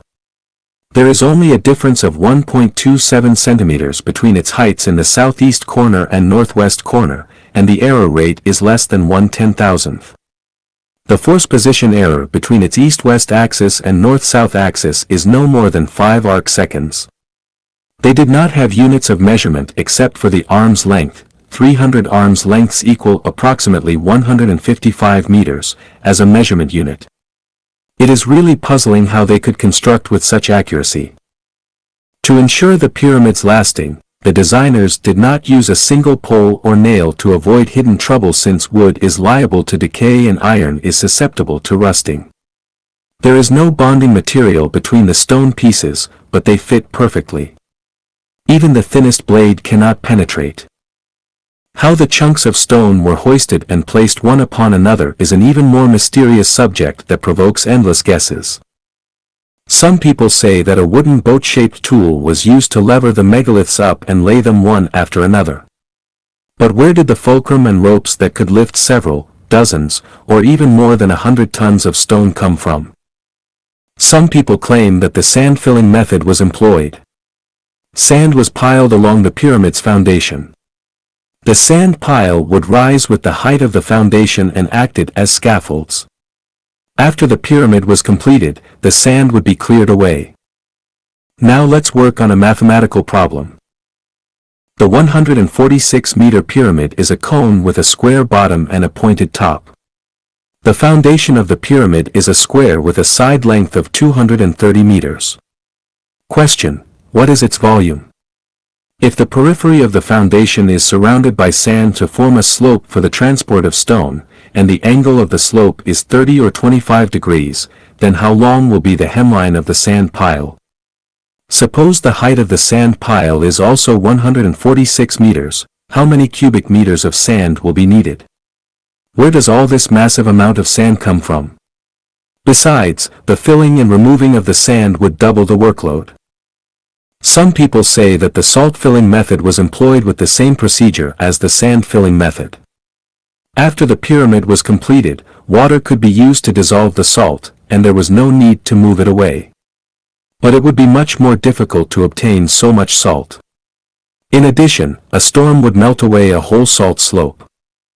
It is also believed that mud bricks from the Nile were used to build the twisting slopes, which rose layer by layer. The result was similar to that of the sand slope, the only difference being that mud bricks were less available than sand. There is an entrance 13 meters from the ground in the north of the pyramid. Since the 9th century, tomb robbers, explorers, and investigators have frequented the pyramids in close succession. However, its inner structure remains a mystery. There are labyrinth-like passageways and tomb chambers inside the pyramid. The walls are smooth and decorated with reliefs. The passageways have neatly constructed steps extending like veins toward the tomb chambers deep underground. The chamber has vent holes leading outside the pyramid. It is said that the soul of the dead can freely enter and go out of the pyramid through these holes. Strangely, the two vent holes aim at Draco, eternity, and Orion, resurrection, respectively. They are probably the places where souls ascend. 3 such chambers have been discovered, while archaeologists believe that there are at least 4 more chambers to be discovered. Could people 4,000 years ago accomplish such ingenious and exquisite designs and conceptions? Most surprisingly, there have been no traces of torches used for lighting in any mausoleum. Archaeologists have used modern instruments to analyze the dust that has been accumulated for 4,600 years. No ashes have been discovered, nor are there any traces suggesting that soot has been scraped off. We should know that these instruments can analyze 1/1,000,000th of the chemical ingredients inside each particle of dust. They could not have carved reliefs, cleaned chambers, or moved the corpse of the pharaoh in total darkness. What kind of lighting have they used? Until now, we have found no clues in this aspect. The mystery of numbers. Several precise equations shown by a few numbers have puzzled archaeologists, architects, geographers, and physicists. Equation 1, pyramid weight x 10 to the power of 15 equals Earth's weight. Equation 2, pyramid height x 1 billion equals distance from Earth to the Sun, 150 million kilometers. Equation 3, pyramid height squared equals area of pyramid face triangle. Equation 4, pyramid base perimeter, pyramid height equals circumference, radius. Equation 5, pyramid base perimeter x2 equals equators time degree. Equation 6, pyramid base perimeter / pyramid height x2 equals pi equals 3.14159. Who would believe that these figures are just coincidences? Furthermore, the longitude running through the pyramid is the meridian of the Earth, a line that divides the land and oceans into equal halves. The foundations of the pyramids are located right in the gravitational center of each continent. In addition, the dimensions of the Great Pyramid and the magnitude of the North Hemisphere are extremely similar in proportions. Thus, it has been inferred that the Egyptians worked out the oblateness of the Earth 4,000 years ago. The positions of the axes of the Earth's two poles are changing every day, but after a cycle of 25,827 years, they return to their original positions. The sum of the diagonals of the pyramid is 25,826.6. We know that the Pythagorean law was not discovered until 1,000 years after the completion of the pyramid, and that not until 300 years later did Zhu Chongji work out the circumference ratio to such accuracy. The accurate calculation of the ratio came out in the West until the 16th century. Columbus discovered America 4,000 years after the completion of the pyramid. And from then, people began to have an initial understanding of the distribution of oceans and land in the world. Today, nearly 5,000 years after the completion of the pyramid, we are finally able to work out the weight of the Earth and the distance between the Sun and the Earth. But how could people 4,500 years ago conduct such accurate calculations? The mystery of its long-lasting existence. It is said that of the 7 great wonders of the ancient world, some have collapsed, some have disappeared with the passage of time, and only the pyramids have stood the test of time and still stand towering. What is the secret to their permanent existence? Let's first do an experiment. Pour a certain amount of rice, sand, and gravel respectively, and soon 3 cones will be formed. Although they are different in quality, they are quite similar in shape. If you conduct a measurement, you will find that their cone angles are all 52 degrees. This naturally formed angle is the most stable angle and is called the limiting angle and stable angle of natural falling. Strangely, the angles of the pyramid are exactly 1.50.9 degrees. This shows that it has been built according to the limiting angle and stable angle. The wind in the desert is fierce. Due to the unique shape of the pyramid, the strong wind is forced to slowly rise along the slope or edges of the tower. The windward side of the tower becomes smaller and smaller from bottom to top. When it reaches the top, the windward side approaches zero. This unique shape, which uses softness to overcome hardness, minimizes the destructive power of the wind. People also know that the directional effect of magnetic lines can cause ground structures and even mountains to collapse. This pyramid is located at the center of the magnetic lines, and it moves with the movement of the magnetic lines and the Earth. Therefore, the amplitude it experiences is extremely weak, and earthquakes have little impact on it. The mystery of the stability of the pyramid lies in its 52-degree angle, pyramidal shape, and synchronous movement with the magnetic lines. But who can tell us how the ancient people 4,500 years ago knew that a 52-degree angle was a stable angle? How did they know to use a pyramid shape to resolve desert storms? And how did they know to lay the huge foundation of the tower at the center of the magnetic lines? Microwave resonating cavity and cosmic wave. Man is mortal, but why did they dedicate so much labor and wealth to building a storeroom for a carcass? Are there any other reasons except for the king's luxury and extravagance? Yes, there are. Scientists' research indicates that the shape of the pyramid has enabled it to store a strange energy, which can cause the carcass to rapidly dehydrate and speed up mummification. The dead can thus wait for the resurrection sometime in the future. If a rusty metal coin is placed in a pyramid, it will soon become shiny and glittery. If a glass of fresh milk is placed in the pyramid and taken out 24 hours later, it will still be fresh and delicious. If you have a headache or toothache, go to the pyramid and after an hour, the swelling and pain will disappear as if a burden has been lifted. If you are suffering from neurasthenia and exhaustion, go to the pyramid and after a few minutes or hours, you will feel revitalized and your energy will be doubled. French scientist Bovis discovered that the carcasses of small animals such as piglets and puppies placed in waste bins at 1/3 the height of the pyramid did not decompose, but instead dehydrated and turned into mummies.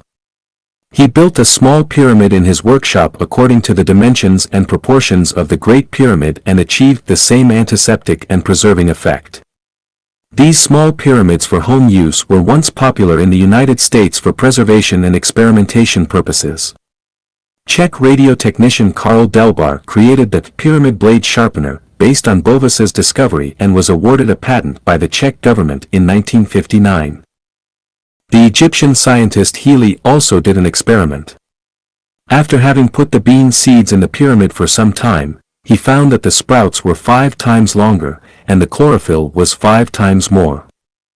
In 1963, biologists at the University of Oklahoma determined that the Egyptian princess Innate, who had been dead for thousands of years, still had viable skin cells on her lifelike body. The most hair-raising story comes from Dr. Masou, an Egyptian archaeologist who announced that when he opened the stone door of an ancient tomb 27 feet below the Valley of the Kings after 4 months of excavation, a large gray cat covered in dust arched its back and hissed fiercely, pouncing towards the people.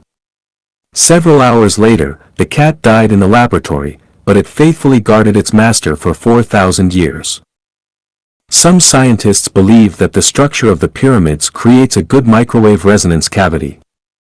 The heating effect of microwave energy can sterilize and dehydrate the body, and the cavity can fully play the role of microwave. But how did the pharaohs 4,000 years ago know how to use microwaves?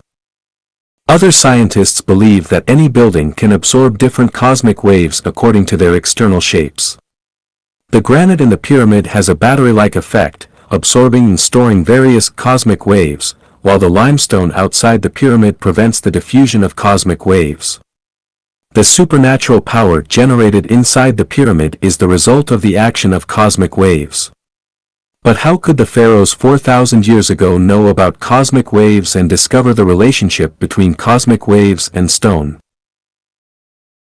Pharaoh's curses and nuclear waste. It is incorrect to think of the pyramid only as a source of life and energy. The pyramid also deters people from further exploration with its mysterious and frightening means. In 1922, people excavated the mausoleum of Tutankhamun, a king who died in the 18th century BC. The entrance to the grave bore the awe-inspiring inscription, "Any tomb robber will be cursed by Pharaoh." Scientists have traditionally dismissed the curse of the pharaohs as superstitious nonsense, yet repeated instances of misfortune and disaster have demonstrated the potency of these curses. One of the leaders of the excavation, Duke Karna, was bitten by a mosquito and suddenly died of a carbuncle. Then a visitor named Yule drowned, while the railway magnate Mr. Amridge died of pneumonia. A journalist who used an X-ray camera to photograph the mummy of the king died of shock. Dr. Kent's assistants, Mike and Pitcher, died one after another under mysterious circumstances. Pitcher's father committed suicide by jumping off a building, and an 8-year-old child was accidentally killed by a funeral car. Within 3 years and 3 months of the excavation, a total of 22 people connected to the project died mysteriously.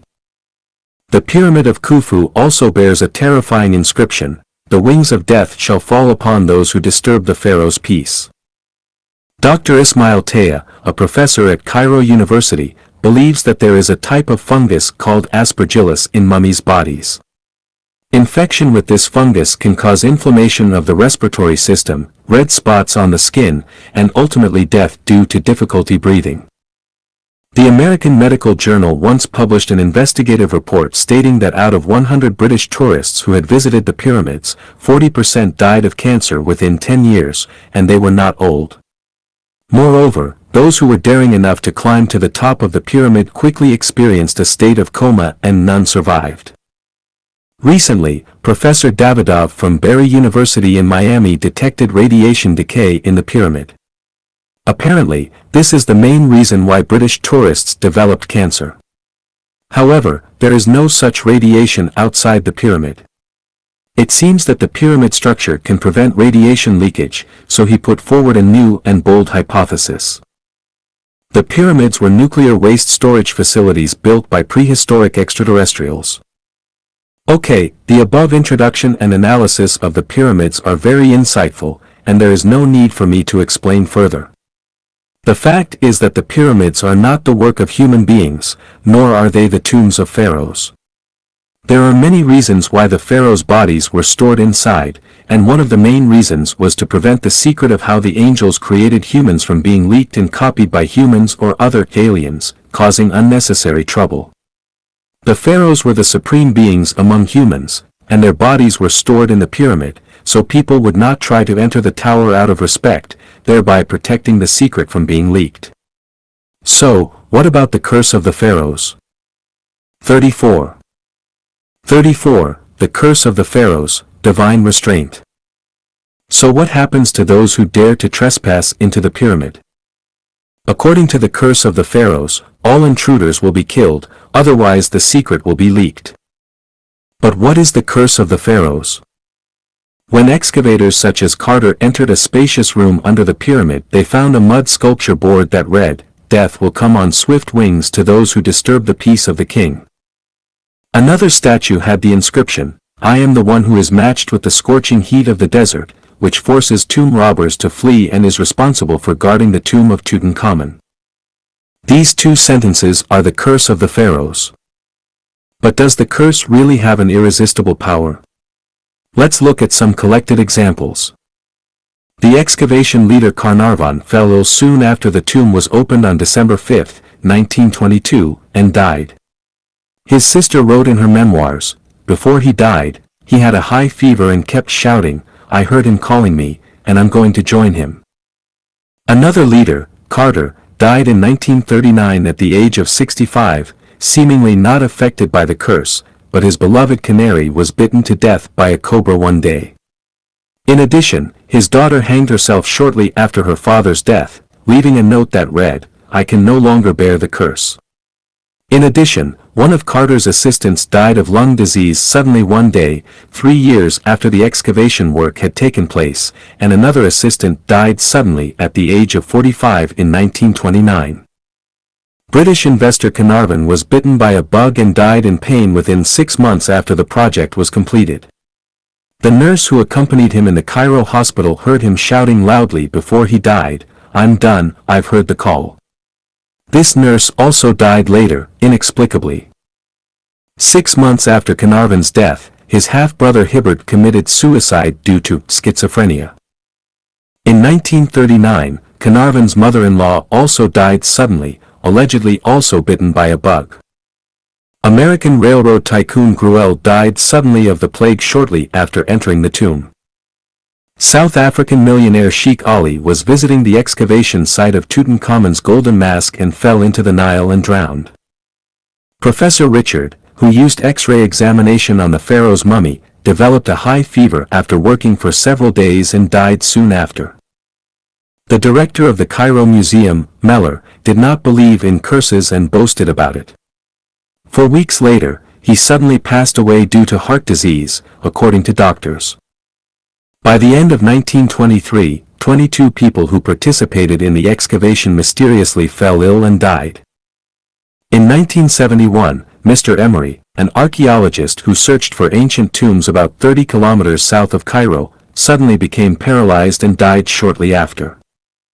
Professor Dumatian, who copied inscriptions inside the tomb, also met with misfortune. The Egyptian government's antiquities administrator agreed to take Tutankhamun's relics out of Egypt and to exhibit them in Paris. He was hit by a car and died in the hospital 3 days later. His daughter was also involved in a car accident and was critically injured. Dr. Meverlitz, who was preparing for the Egyptian Antiquities exhibition, died suddenly at home a week after signing the exhibition agreement. 2 pilots who airlifted Tutankhamun's relics suddenly died from heart disease shortly after. During the exhibition of the Golden Mask in San Francisco, a police officer was hospitalized due to heart disease while on duty. When asked about the reason, he said, "When standing in front of the mask, there seems to be something producing a force behind me, making me shiver." Mr. Moses, who helped to knock down a major wall, died from a disease similar to a nervous breakdown. Reed, who conducted the first X-ray examination of the pharaoh's body, an American billionaire Wolf, also died subsequently. According to research, at least 40 archaeologists' sudden deaths were related to the pharaoh's tomb. The above are just records of famous people's deaths. What about the rest of the unnamed participants? Many people must have died inexplicably without realizing the cause, but because they were unknown, no one investigated the cause of death. Before the discovery of Tutankhamun's tomb in 1923, around 1900, a stone sarcophagus was excavated from an ancient Egyptian tomb. The coffin was inscribed with the words, "Whoever touches this coffin will be in trouble or will be swallowed by seawater." Indeed, participants almost all died inexplicably one after another. Later, the stone coffin was purchased by an American millionaire and was put on the Titanic in March 1912, ready to be transported to the United States for exhibition. Unexpectedly, the Titanic hit an iceberg while sailing on the sea, and both the coffin and the ship were swallowed by seawater. Above are some information about the deaths of people related to the Egyptian tombs that have been collected. Whether this information is true or not, please judge for yourself. If you don't believe it, you can hug Tutankhamun's golden mask or personally visit the ancient tombs in Egypt to see what happens. Because the pyramids are the womb of human birth, there are countless mysteries inside. Once these mysteries are discovered, they will directly affect whether humans should continue to survive on Earth, just like the current cloning technology. If humans can be replicated on a large scale, it will directly threaten the balance of life in various spaces and disrupt the order of the reincarnation of life. Therefore, humans cannot take risks. If the dogs we raise at home gradually possess human intelligence, should we continue to raise them or execute them? If someone is curious about the advanced military secrets of the Department of Defense, we first use guards, electronic protection, and other measures to defend. What if they have already penetrated the secret repository? Are we going to let them walk away and leak the high-level secrets? Peeping into the secrets of others is a very dangerous act and a foolish behavior that brings trouble upon oneself. Depending on the level of secrecy, the explorer will face the fate of being threatened, tongue cut, eye gouged, imprisoned, or killed. Let's just be honest people and not let our curiosity lead us to the path of death. All secrets will eventually be revealed to the world, but it takes time. It is not yet time for humanity to know, and at that time, there will be people who are destined to explain the mysteries. For those who know about cloning technology, it's best not to say anything. Think about it yourself. Alright. That's all about the curse of the pyramids and the pharaohs. Can we deduce the existence of the greatest creator from these mysterious phenomena? 35. Why is the Bermuda Triangle mysterious? I am not surprised or skeptical about geographical mysteries and phenomena because more than 20 years ago, I witnessed a miraculous sight on Siir Mountain in Zhangjiago City, Hebei Province. At that time, I was studying in Zhangjiago and liked to invite some classmates to go hiking on the mountain on Sundays. Once, we came to the half-slope of a mountain and saw 3 closely connected square caves with sides about 1 meter long, arranged side by side on the mountain. Curiosity naturally made us look into the caves. I don't remember the order in which we looked into the 3 caves, but I only remember that in one cave, there was a cold wind blowing directly at us, in another cave, drops of water fell into a small pool in the cave, and in the 3rd cave, there was neither wind nor water, but the cave was full of ice blocks and ice edges. We stood at the cave's edge, using our imagination to speculate how such a strange sight was formed. It was late spring and early summer at that time, and the ice in the cave should have melted long ago. Where did the ice come from? Moreover, why were there no ice in the other 2 caves that were tightly adjacent? What's more puzzling was where did the wind come from in the cave? With doubts in our minds, we went down the mountain and asked a local person as if we had discovered a new continent, "Do you know there are 3 strange caves on this mountain?" He laughed and replied, "Yes, I know. One is called the Wind Cave, the other is called the Water Cave, and the 3rd is called the Ice Cave. I knew about them since I was a child. This mountain is called Siir Mountain. If you kowtow in front of the cave, you will have sons in the future." Wow! It's amazing. Looking back, I wonder if my son is the result of those frequent kowtows at Siir Mountain. Siir Mountain seems to hold its own mysterious blessings, while Bermuda doesn't offer as much fortune. The Bermuda Triangle is called the Devil's Triangle, death triangle, ship and aircraft graveyard, black hole of the Earth, and so on. So, what is Bermuda? What is the Bermuda Triangle? And why are there these terrifying nicknames? Bermuda is an archipelago of more than 360 islands located in the Pacific Ocean. The Bermuda Triangle refers to a triangular sea area that extends from Bermuda in the north to Puerto Rico in the south of the Caribbean Sea and west to the southern tip of the Florida Peninsula in the United States. The reason Bermuda is known as the Death Triangle is that ships and airplanes often mysteriously disappear in this area. Below, I have excerpted several reports for everyone to understand the mystery of Bermuda. How terrible and mysterious is the Bermuda Triangle? More than 500 years ago, the famous navigator Columbus had encountered a magical and terrifying natural phenomenon in the Bermuda Triangle. It was in 1500, Columbus's fourth trip to America, passing through the Bermuda Triangle in the Atlantic Ocean. One day, Columbus and his companions on board came out of the cabin and stood on the deck, enjoying the beautiful seascape here. At that time, the sky was clear, the wind was calm, and the sea surface like a mirror reflected the dazzling moonlight, and the waves stirred up by the bow of the ship looked like piles of snow-white pearls. The vast expanse of sea and sky, connected by water, made people feel soothed, relaxed, and in high spirit. Just when Columbus and his companions were intoxicated by the beautiful and charming sea views, suddenly the weather changed dramatically. In an instant, the sky darkened, the strong wind blew, and the sea water rolled up waves dozens of meters high, like water walls attacking the deck. At this moment, the sailing ship was like sailing in a canyon, almost unable to see the sun, violently tossing on the sea, and Columbus nervously commanded the sailors. They tried to stop at the nearest Florida coast.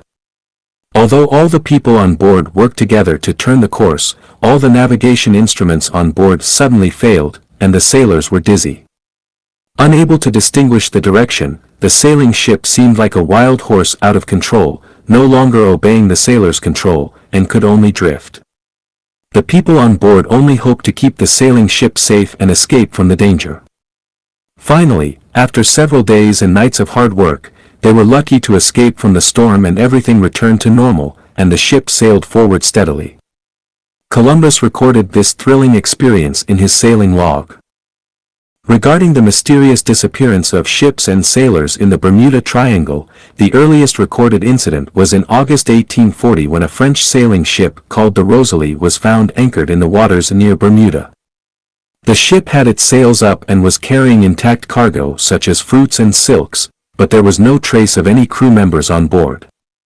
The only living creature found was a starving canary. No one knows what happened to the crew or what caused the incident.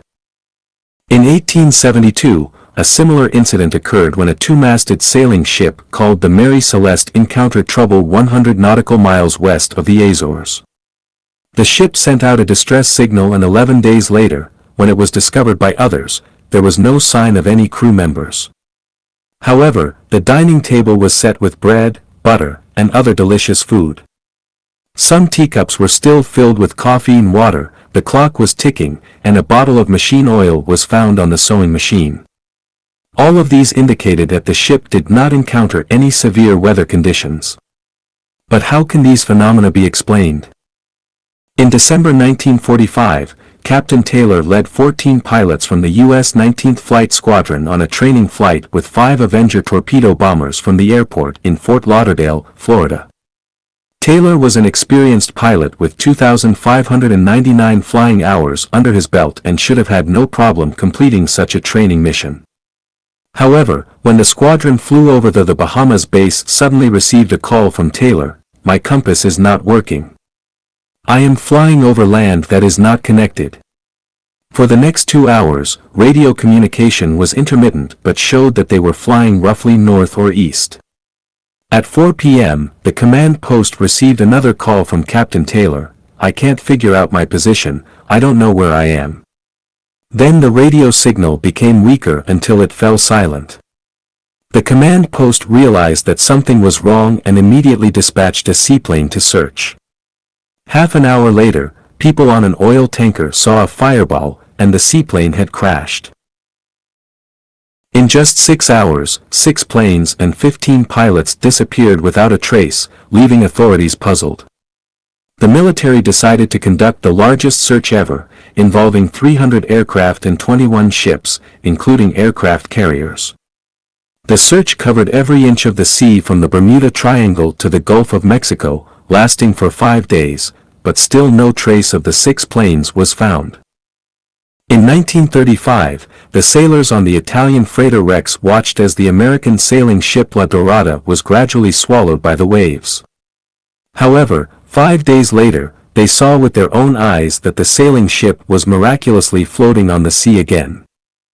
Another prominent example is the disappearance of the USS Cyclops, a U.S. Navy auxiliary ship carrying manganese ore, in March 1918.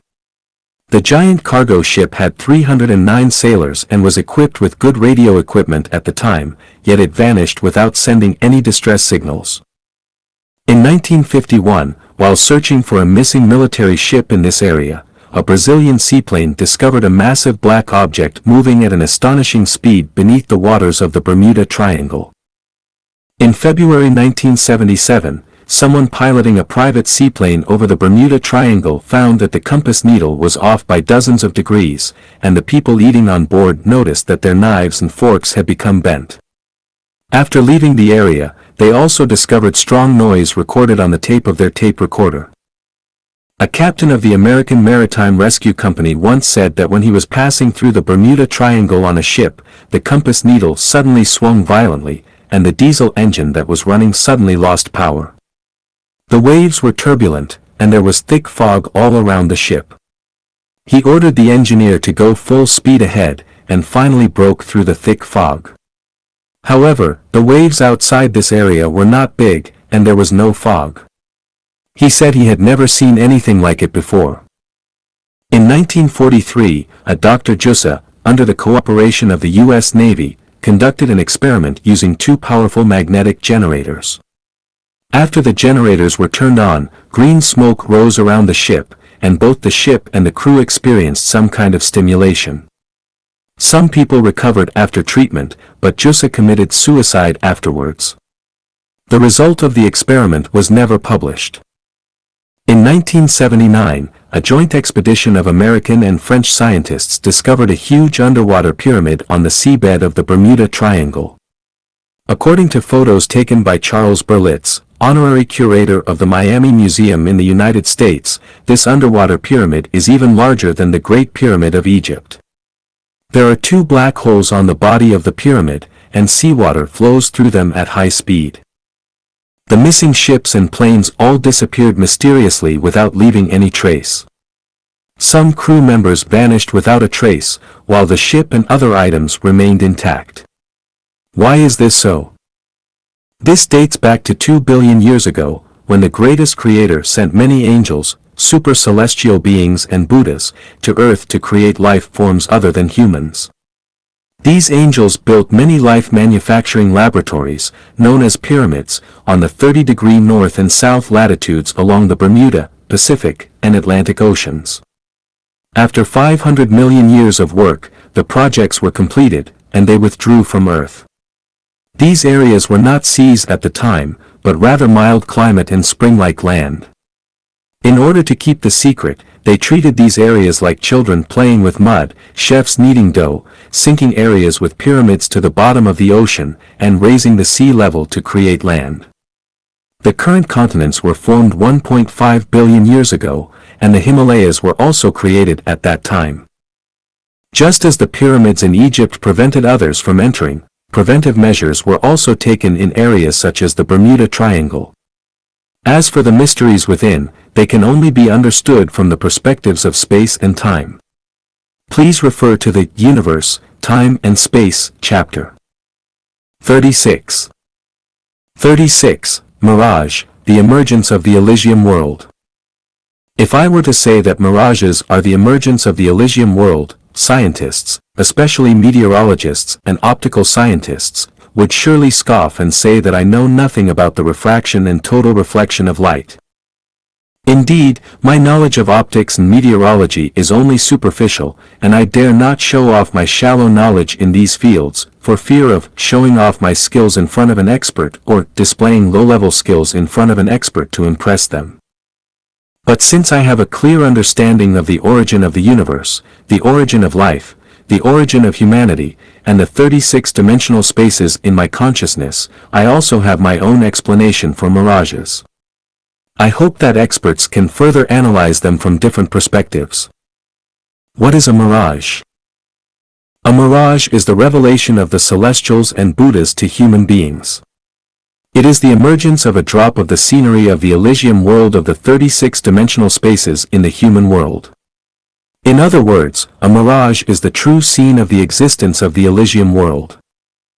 Some people describe a mirage as elusive, ever-changing, seemingly real yet illusory, and like a fairyland. These descriptions are quite appropriate, especially the description of like a fairyland, which can be said to reveal the true scene of a mirage. Strictly speaking, a mirage is a fairyland, and the Elysium world of the West, preached in Buddhism, is such a scene. When people who are fated to see the vast mountains, boundless sea, towering pavilions and buildings, hidden city walls and castles, and peaceful mountains and rivers in the sky from places like the beach, desert, Gobi, and lakeside, they will definitely have an inexplicable feeling about the beautiful and illusory scenery in the sky. What is it? Where does it come from? Is it from heaven or from earth? Scientists explain that it is an atmospheric optical phenomenon, the result of light refraction or total reflection in the atmosphere of different densities. More precisely, natural landscapes on Earth are illuminated by light, reflected into the atmosphere, and due to the drastic temperature changes in the desert or ocean, the local air forms different densities in the sky. When the reflected light from the object enters high-density air from low-density air, it refracts like a chopstick inserted into a water bowl, casting the natural landscapes of the Earth into the sky, and then a mirage appears. The explanation seems reasonable, but I would like to point out the following details and see how we can explain them. All explanations say that mirages are the refraction or total reflection of distant landscapes. I want to ask, what exactly is meant by distant? How far away is considered distant? Many sky appearances have been recorded. Have scientists found similar or alike landscapes on Earth corresponding to the distant mirages? What is the image formed after refraction, an upright or inverted image? If it is an inverted image, why is the image seen in the sky upright? If the image formed after refraction is upright, why are some mirages inverted? Do the reflected light rays enter from a rarer medium into a denser medium or from a denser medium into a rarer medium? In other words, do the light rays refract from the sky downwards or from the ground upwards? Objects on the Earth reflect light towards the sky only from below, so how can reflections occur from above to below? Of course, we can say that light rays undergo n-fold refraction in the atmosphere, leading to reflections from above to below, but this is only theoretical and does not work in reality. If it did, we would see mirages every day. Experts say that in the scorching sun of the desert, due to the low specific heat of sand, the temperature rises quickly. The temperature of the lower air near the sand rises very high, while the temperature of the upper air remains low. This creates an abnormal distribution of temperature. Due to thermal expansion and contraction, the density of the lower hot air close to the sand is small, while that of the upper cold air is large. Therefore, the refractive index of the air is smaller in the lower layer and larger in the upper layer. When light reflected from distant higher objects enters from the denser upper layer to the rarer lower layer, it is refracted continuously, and the incident angle gradually increases. When it becomes equal to the critical angle, total reflection occurs, resulting in a mirage. This theoretical analysis seems reasonable, but I have a question. If this theory is correct, then mirages should be seen frequently in the sky above deserts all over the world. Why do some deserts not have mirages for decades? Are those deserts not within the scope of this theory? Of course, experts can argue that the desert where a mirage occurs must have a special geographic and climatic environment. Without this special nature, even if there is a desert, a mirage will not appear in the sky above it. So, I want to ask, what are the special conditions that make a mirage appear in the sky above a desert? Which desert on Earth does not have these special conditions? As for the mirages that occur near the sea, experts explain it this way. In the summer, on calm and still water, the upper layer of air is heated and has lower density, while the air near the water surface is cooled by the water current and has higher density. When the temperature difference between the upper and lower layers of air is large and the density is lower in the upper layer and higher in the lower layer, light reflected from islands, towns, ships, and other objects on the horizon can be refracted or totally reflected up and down, thus causing a mirage. Yes, during summer, the air above the sea is prone to forming a density pattern of lower density at the top and higher density at the bottom. But what about autumn and winter? On December 16, 2002, the Shandong region entered winter, so why did a mirage still appear on the Penglai Peninsula? If the expert's theory is correct, then the air above the sea during summer should always have this density pattern, so why aren't mirages seen above the sea worldwide? In recent years, mirages have frequently appeared in the air above the Penglai Peninsula in Shandong. Some experts claim that this is due to the results of recent environmental cleanup efforts, with the air now being fresh and the environmental quality being high, leading to frequent mirages.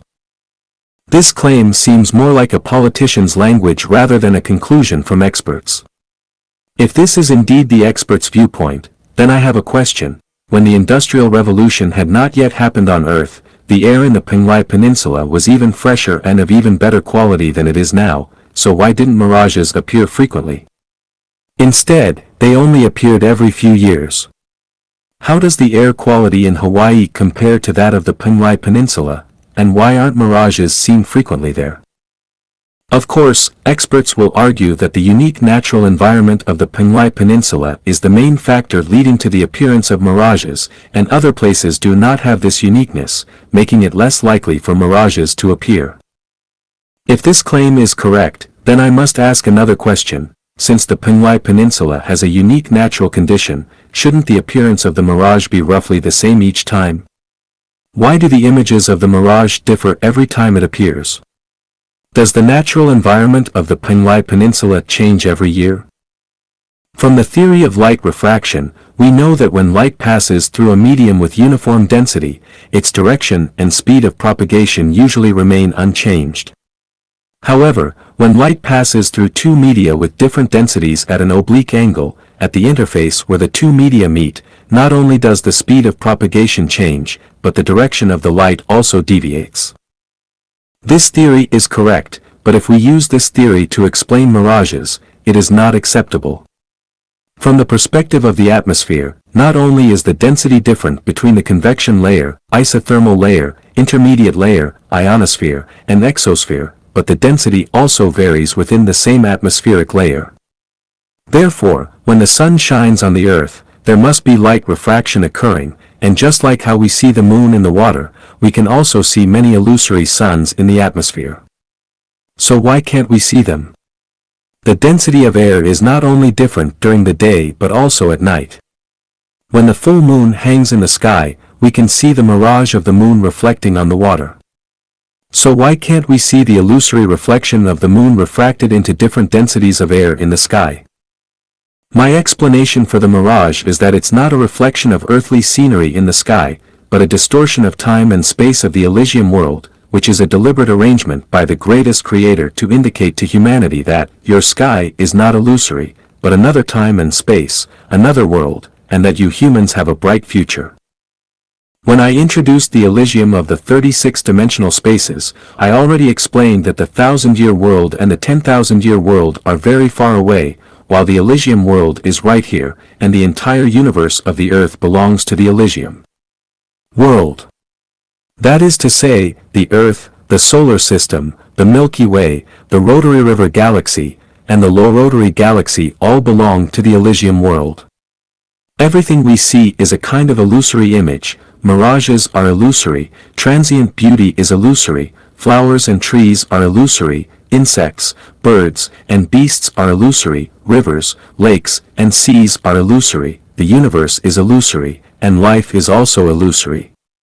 Then, where is it not illusory? The answer is, the Elysium world is not illusory. Emptiness is not empty, form is not real. The smaller the energy, the more it takes shape, and the larger the energy, the more formless it becomes. Great form has no contour. Why can't we see the Elysium world then? Because our eyes don't have that structure. Can we see ultraviolet and infrared rays? Can we see electromagnetic and biological waves? Can we see gamma and beta rays? We are in a wonderful world, Elysium world, but we only see less than 3% of the world around us. Why can't we see it? Because our merits and virtues have not yet reached that standard. This is like someone asking, why can't I stay in the White House, the Kremlin, or Zhongnanhai? Why? Think about it yourself. Here is some information that may help us understand time and space. On January 28, 1915, a Turkish army advanced towards the 60th position in the Gallipoli region. When they climbed up the hill, several clouds descended vertically and silently enveloped the hill. Several metallic beams of light seemed to shoot out of the clouds. Then, a miraculous phenomenon occurred. The soldiers, who were brave and confident, one after another stepped into the clouds and disappeared in the clouds. A soldier named Lekade saw this terrifying scene with his own eyes. He shouted to stop his comrades, but they seemed to be deaf and crazily entered the fog. After a while, the clouds rose slowly and floated away, leaving only the hill.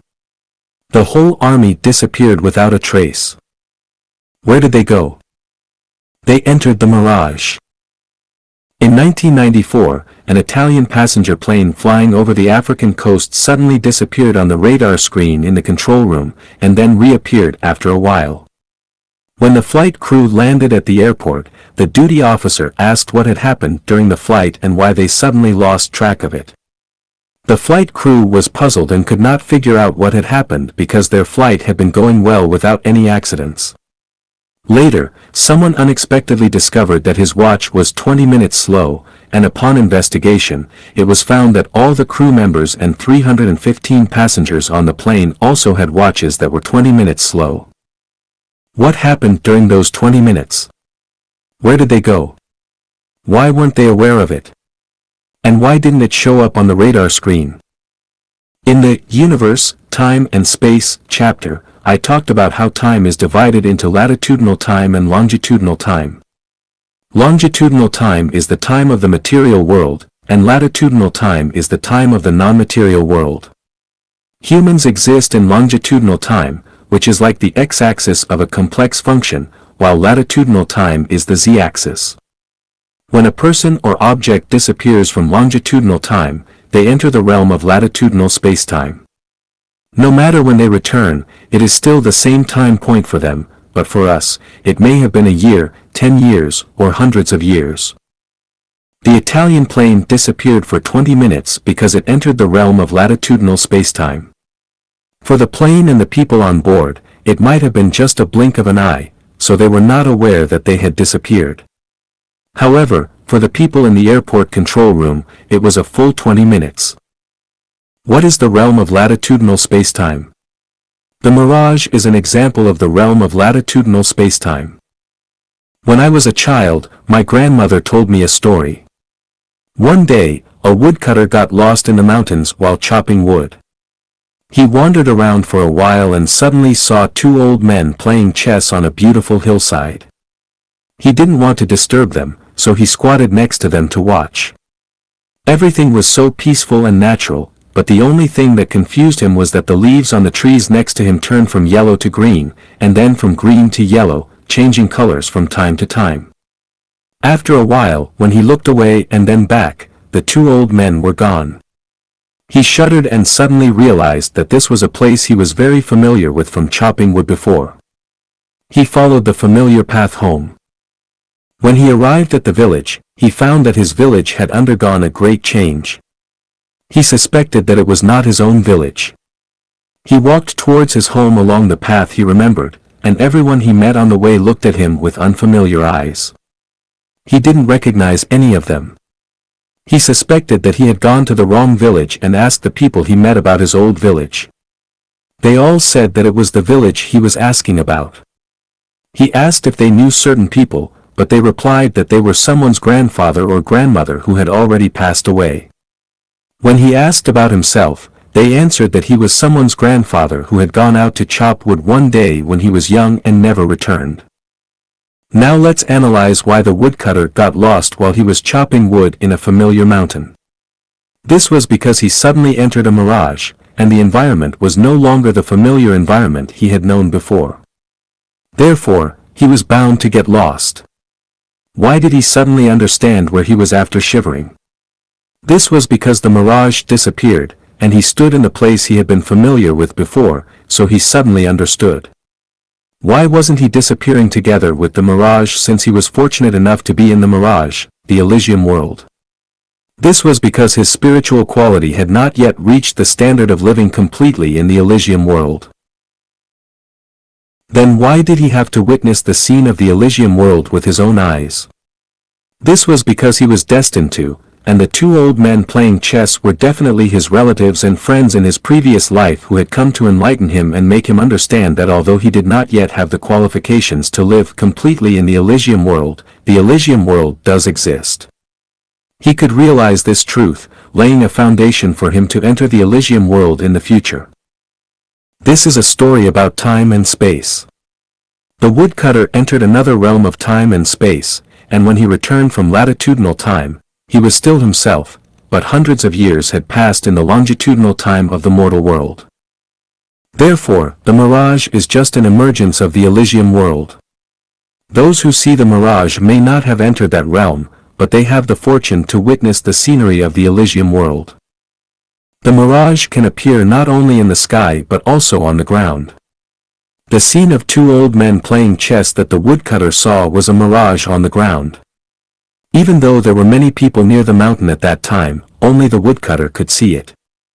Others couldn't see it no matter what they did, just like the hallucinations that appear in the brain of a person who has taken heroin. He really saw those scenes, and the people next to him couldn't see them no matter what. Those who see the mirage are lucky.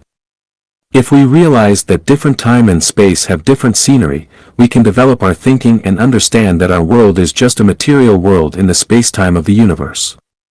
There are many more beautiful worlds outside this material world, so why not go to that more beautiful place? God does not just consider us as a group of animals. He has revealed to those who are spiritual awakening another quiet and brilliant path of life. God, Jesus and Buddha Shakyamuni are not fooling us. All swindlers are for their own personal gain, but were Jesus and Buddha also seeking personal gain? They gave up everything in the world, so why would they need to deceive us?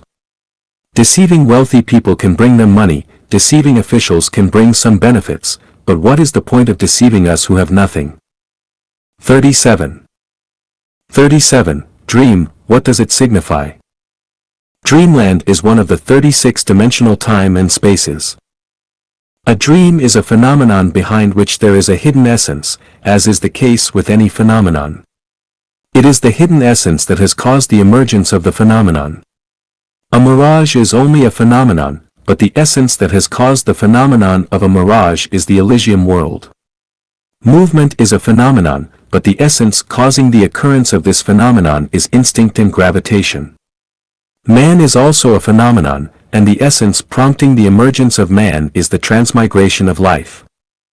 What is the essence of a dream? The essence of a dream is the rehearsal and presage of future events. Let's first have a look at some examples of dreams. On an April night in 1865, Lincoln, the well-known American president, had a dream in which he discovered a crowd of people wailing when he strolled in the White House. He entered a room and found that his soldiers were guarding a corpse. He asked them whose body this was. They answered, the president, he was assassinated. The next day he told this dream to his wife and other people. Several days later, this terrible dream came true. President Lincoln was assassinated.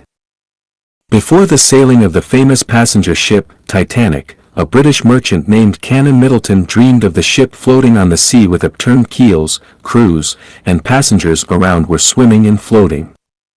The next night he had the same dream, which prompted him to cancel the plan to travel by Titanic. Very soon, his dream became a reality. In August 2002, I had this dream. I was walking on a strange road when suddenly a mass of cloud drifted over my head. I jumped up to pull the cloud down only to find that the cloud resembled a bundle of coiled cotton. I unfolded the bundle layer by layer and saw a new hat, a new suit of clothes, and a new pair of shoes in the bundle. The only thing lacking was a pair of trousers. The next day I told my wife about the dream, who grumbled, "That might not be a good omen." In the next few months, I busied myself madly for several people who claimed to have lost the love of their fathers. And they affectionately called me Dad, but I was fooled and cheated, nearly ripped off all my belongings earned through years of hard work. This is really a case, 3 decades of toil end up in nothing in a night's time. Later upon reflection, I came to realize the omen of this dream: new hat, new clothes, and new shoes foretold that I would have no hat, clothes, and shoes to wear. In the dream, no trousers appeared, so I was left with a scanty amount of property to subsist on. There is another dream story that I can't remember which book it was recorded in or the specific names of the people involved. During a certain dynasty in China, there was a high-ranking official who dreamt that he was riding in the carriage of the chancellor, while the chancellor was pulling the carriage for him. However, they only went 8 steps. When he woke up, he analyzed the dream for several people and said that he would replace the prime minister's position, and his term would be 8 years. Later, the fact proved that his dream was completely fulfilled according to his analysis. The above 4 examples show that far from being illusory and untrue, dreams are rehearsals and revelations of future realities. There are a large number of dreams in this aspect that have been recorded in many books, both foreign and domestic, ancient and modern, especially in the Bible. In fact, as long as each person summarizes themselves, they will find that all their dreams are a demonstration of the future. Whether we can uncover the mystery of them depends on our analytical ability and spiritual perception. I found that the ancient Chinese book, Zhou Gong's Dream Interpretation, is a very valuable book, and the corresponding relationship between what is dreamed and what it signifies is almost always correct. Everyone can analyze their own dreams in comparison. Freud's famous book, The Interpretation of Dreams, has some value in psychoanalysis, but it is a mess in analyzing the essence of dreams. In the chapter, The Unconscious and Consciousness Reality, Freud said, "Can dreams predict the future? Of course not. Dreams provide us with experiences of the past. Many dreams clearly predict the future, but Freud does not admit it. Many dream experiences are unimaginable for anyone who dreams, but Freud insists that those dreams provide us with experiences of the past. The majority of people believe that dreams are fantasies and illusions emerging from their subconsciousness. But I would say that the visions of dreams are not scenes in the subconsciousness but rather the revelation of another time and space. Our bodies are sleeping on the bed, but our spiritual beings have left our bodies and entered another time and space. Let's look at the following example. An American businessman named Wilmot once took the passenger ship called Limerick and left Liverpool, England for America. One night he dreamed that his wife, whom he had not seen for a long time, came aboard his ship in sleepwear. She walked directly toward him and kissed him. When she attempted to sleep with him, she spotted another man in the cabin. Thus she hesitated for a second and vanished. The next morning, a man named William Ted, who shared the cabin with him, said to him, "Last night I saw you with a woman." And he forced Wilmot to clarify whether he had secretly seduced any woman. Wilmot was greatly surprised. "Last night I dreamed that my wife came to see me." "Have you also had this dream and seen the scenes of my dream?" What is even more amazing, when he returned to his home in New York, his wife told him that she once dreamed that she went aboard his ship and kissed him but left when she discovered another man in the cabin. Weird? Inconceivable.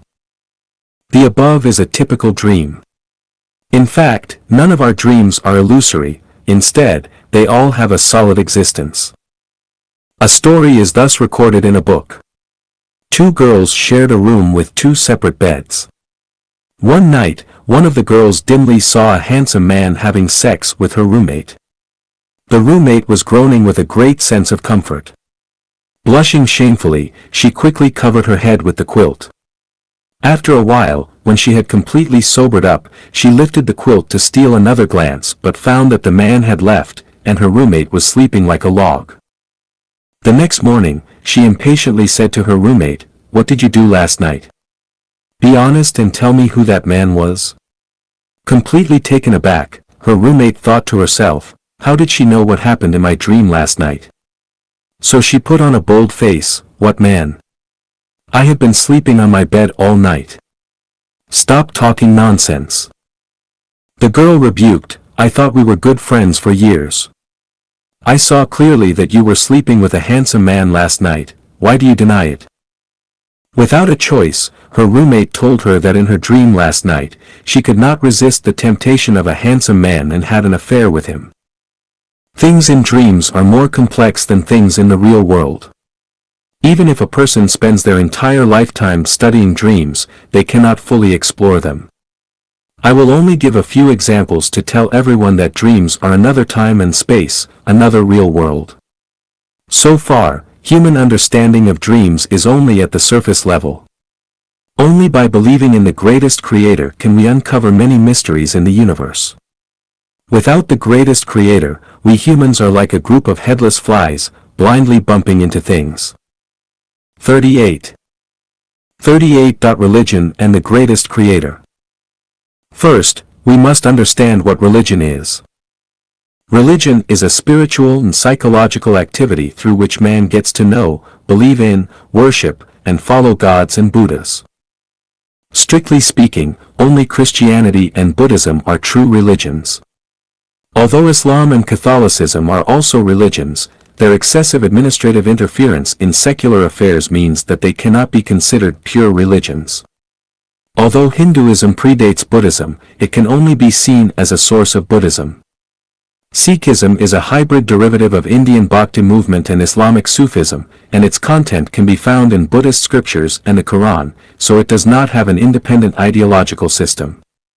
Taoism in China mainly emphasizes the unity of man and nature, the interaction between man and nature, and does not have a set theory about gods, so it can only be seen as a kind of social activity of human beings, and not a spiritual and psychological activity of understanding, believing, worshipping and following gods and Buddhas.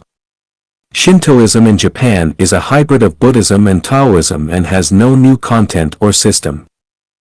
Roman Catholicism, Protestantism, Eastern Orthodoxy, and other denominations are branches of Christianity, without independent philosophical systems.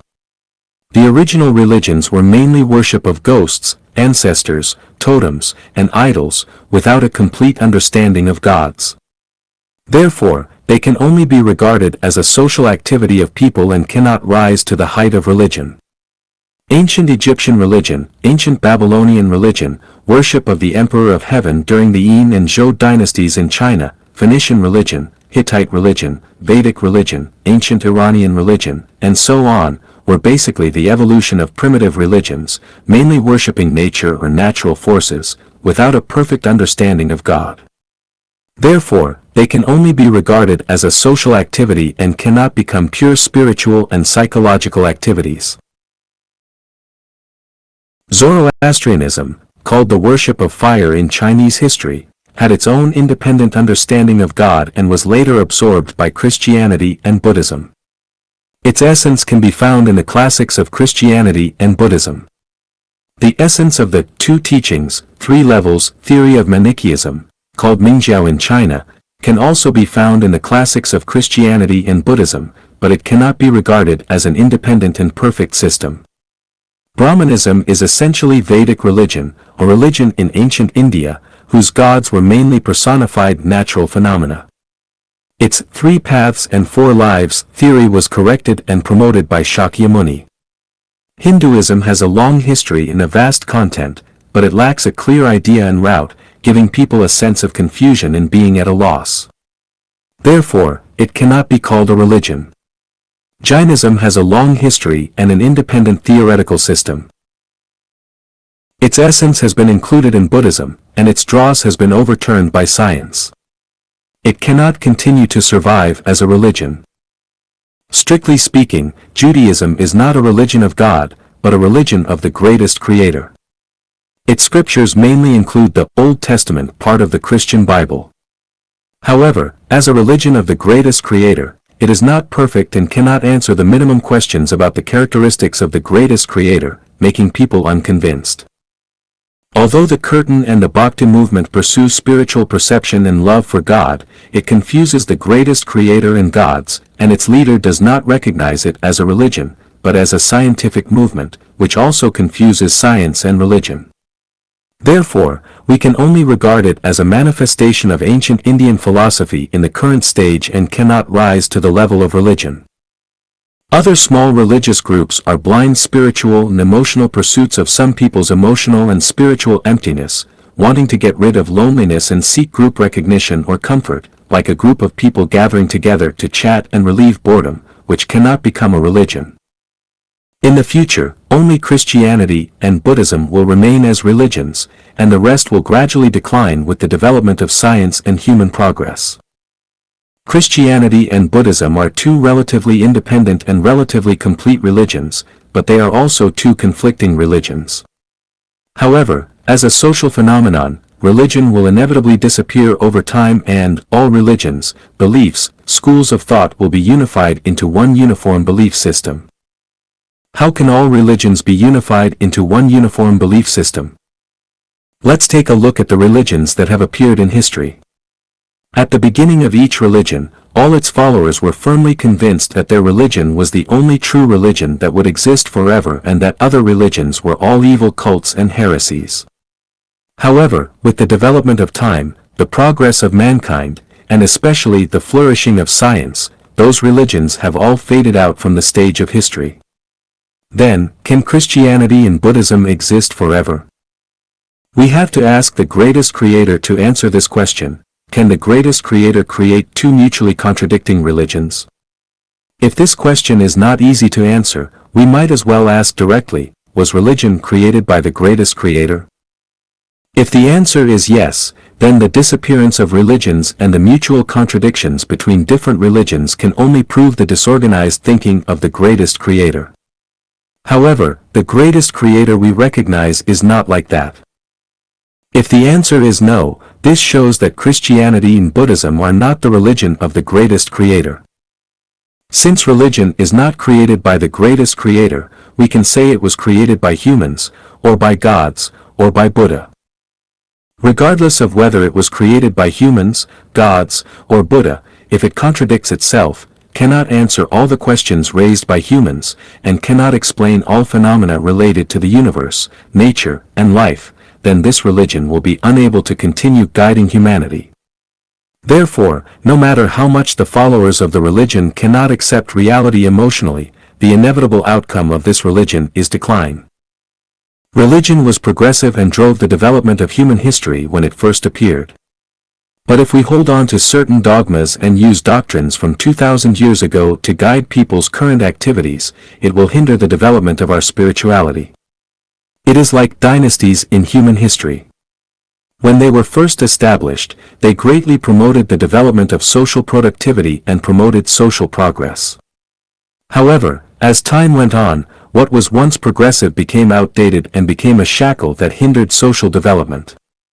As Marx analyzed, when a superstructure does not adapt to its economic foundation and production relations do not suit the development of productive forces, this superstructure and production relations will inevitably be eliminated and replaced by more advanced ones. The reason why science can always prevail is that it is constantly evolving. If Einstein held on to Newtonian mechanics, he could not have developed the theory of relativity. If we think that the theory of relativity is universally applicable, quantum mechanics would be difficult to develop. The development of mathematical history also proves that only through development can we have a future. By constantly exploring and advancing natural numbers, positive numbers, negative numbers, integers, fractions, irrational numbers, rational numbers, imaginary numbers, and complex numbers, we created a magnificent mathematical palace. If we still cling to natural numbers, deny the existence of other numbers, and do not explore, and try to solve all problems with natural numbers, humanity will still live in barbarism and ignorance in caves and tree branches. Do we still doubt the major trend in religion, which advocates for the unification of all religions into one belief system? We must continue to explore and advance, and it is necessary to predict the unification of all religions into one belief system in advance. The unification of all religions into one belief system does not mean that all religions are assimilated into one religion.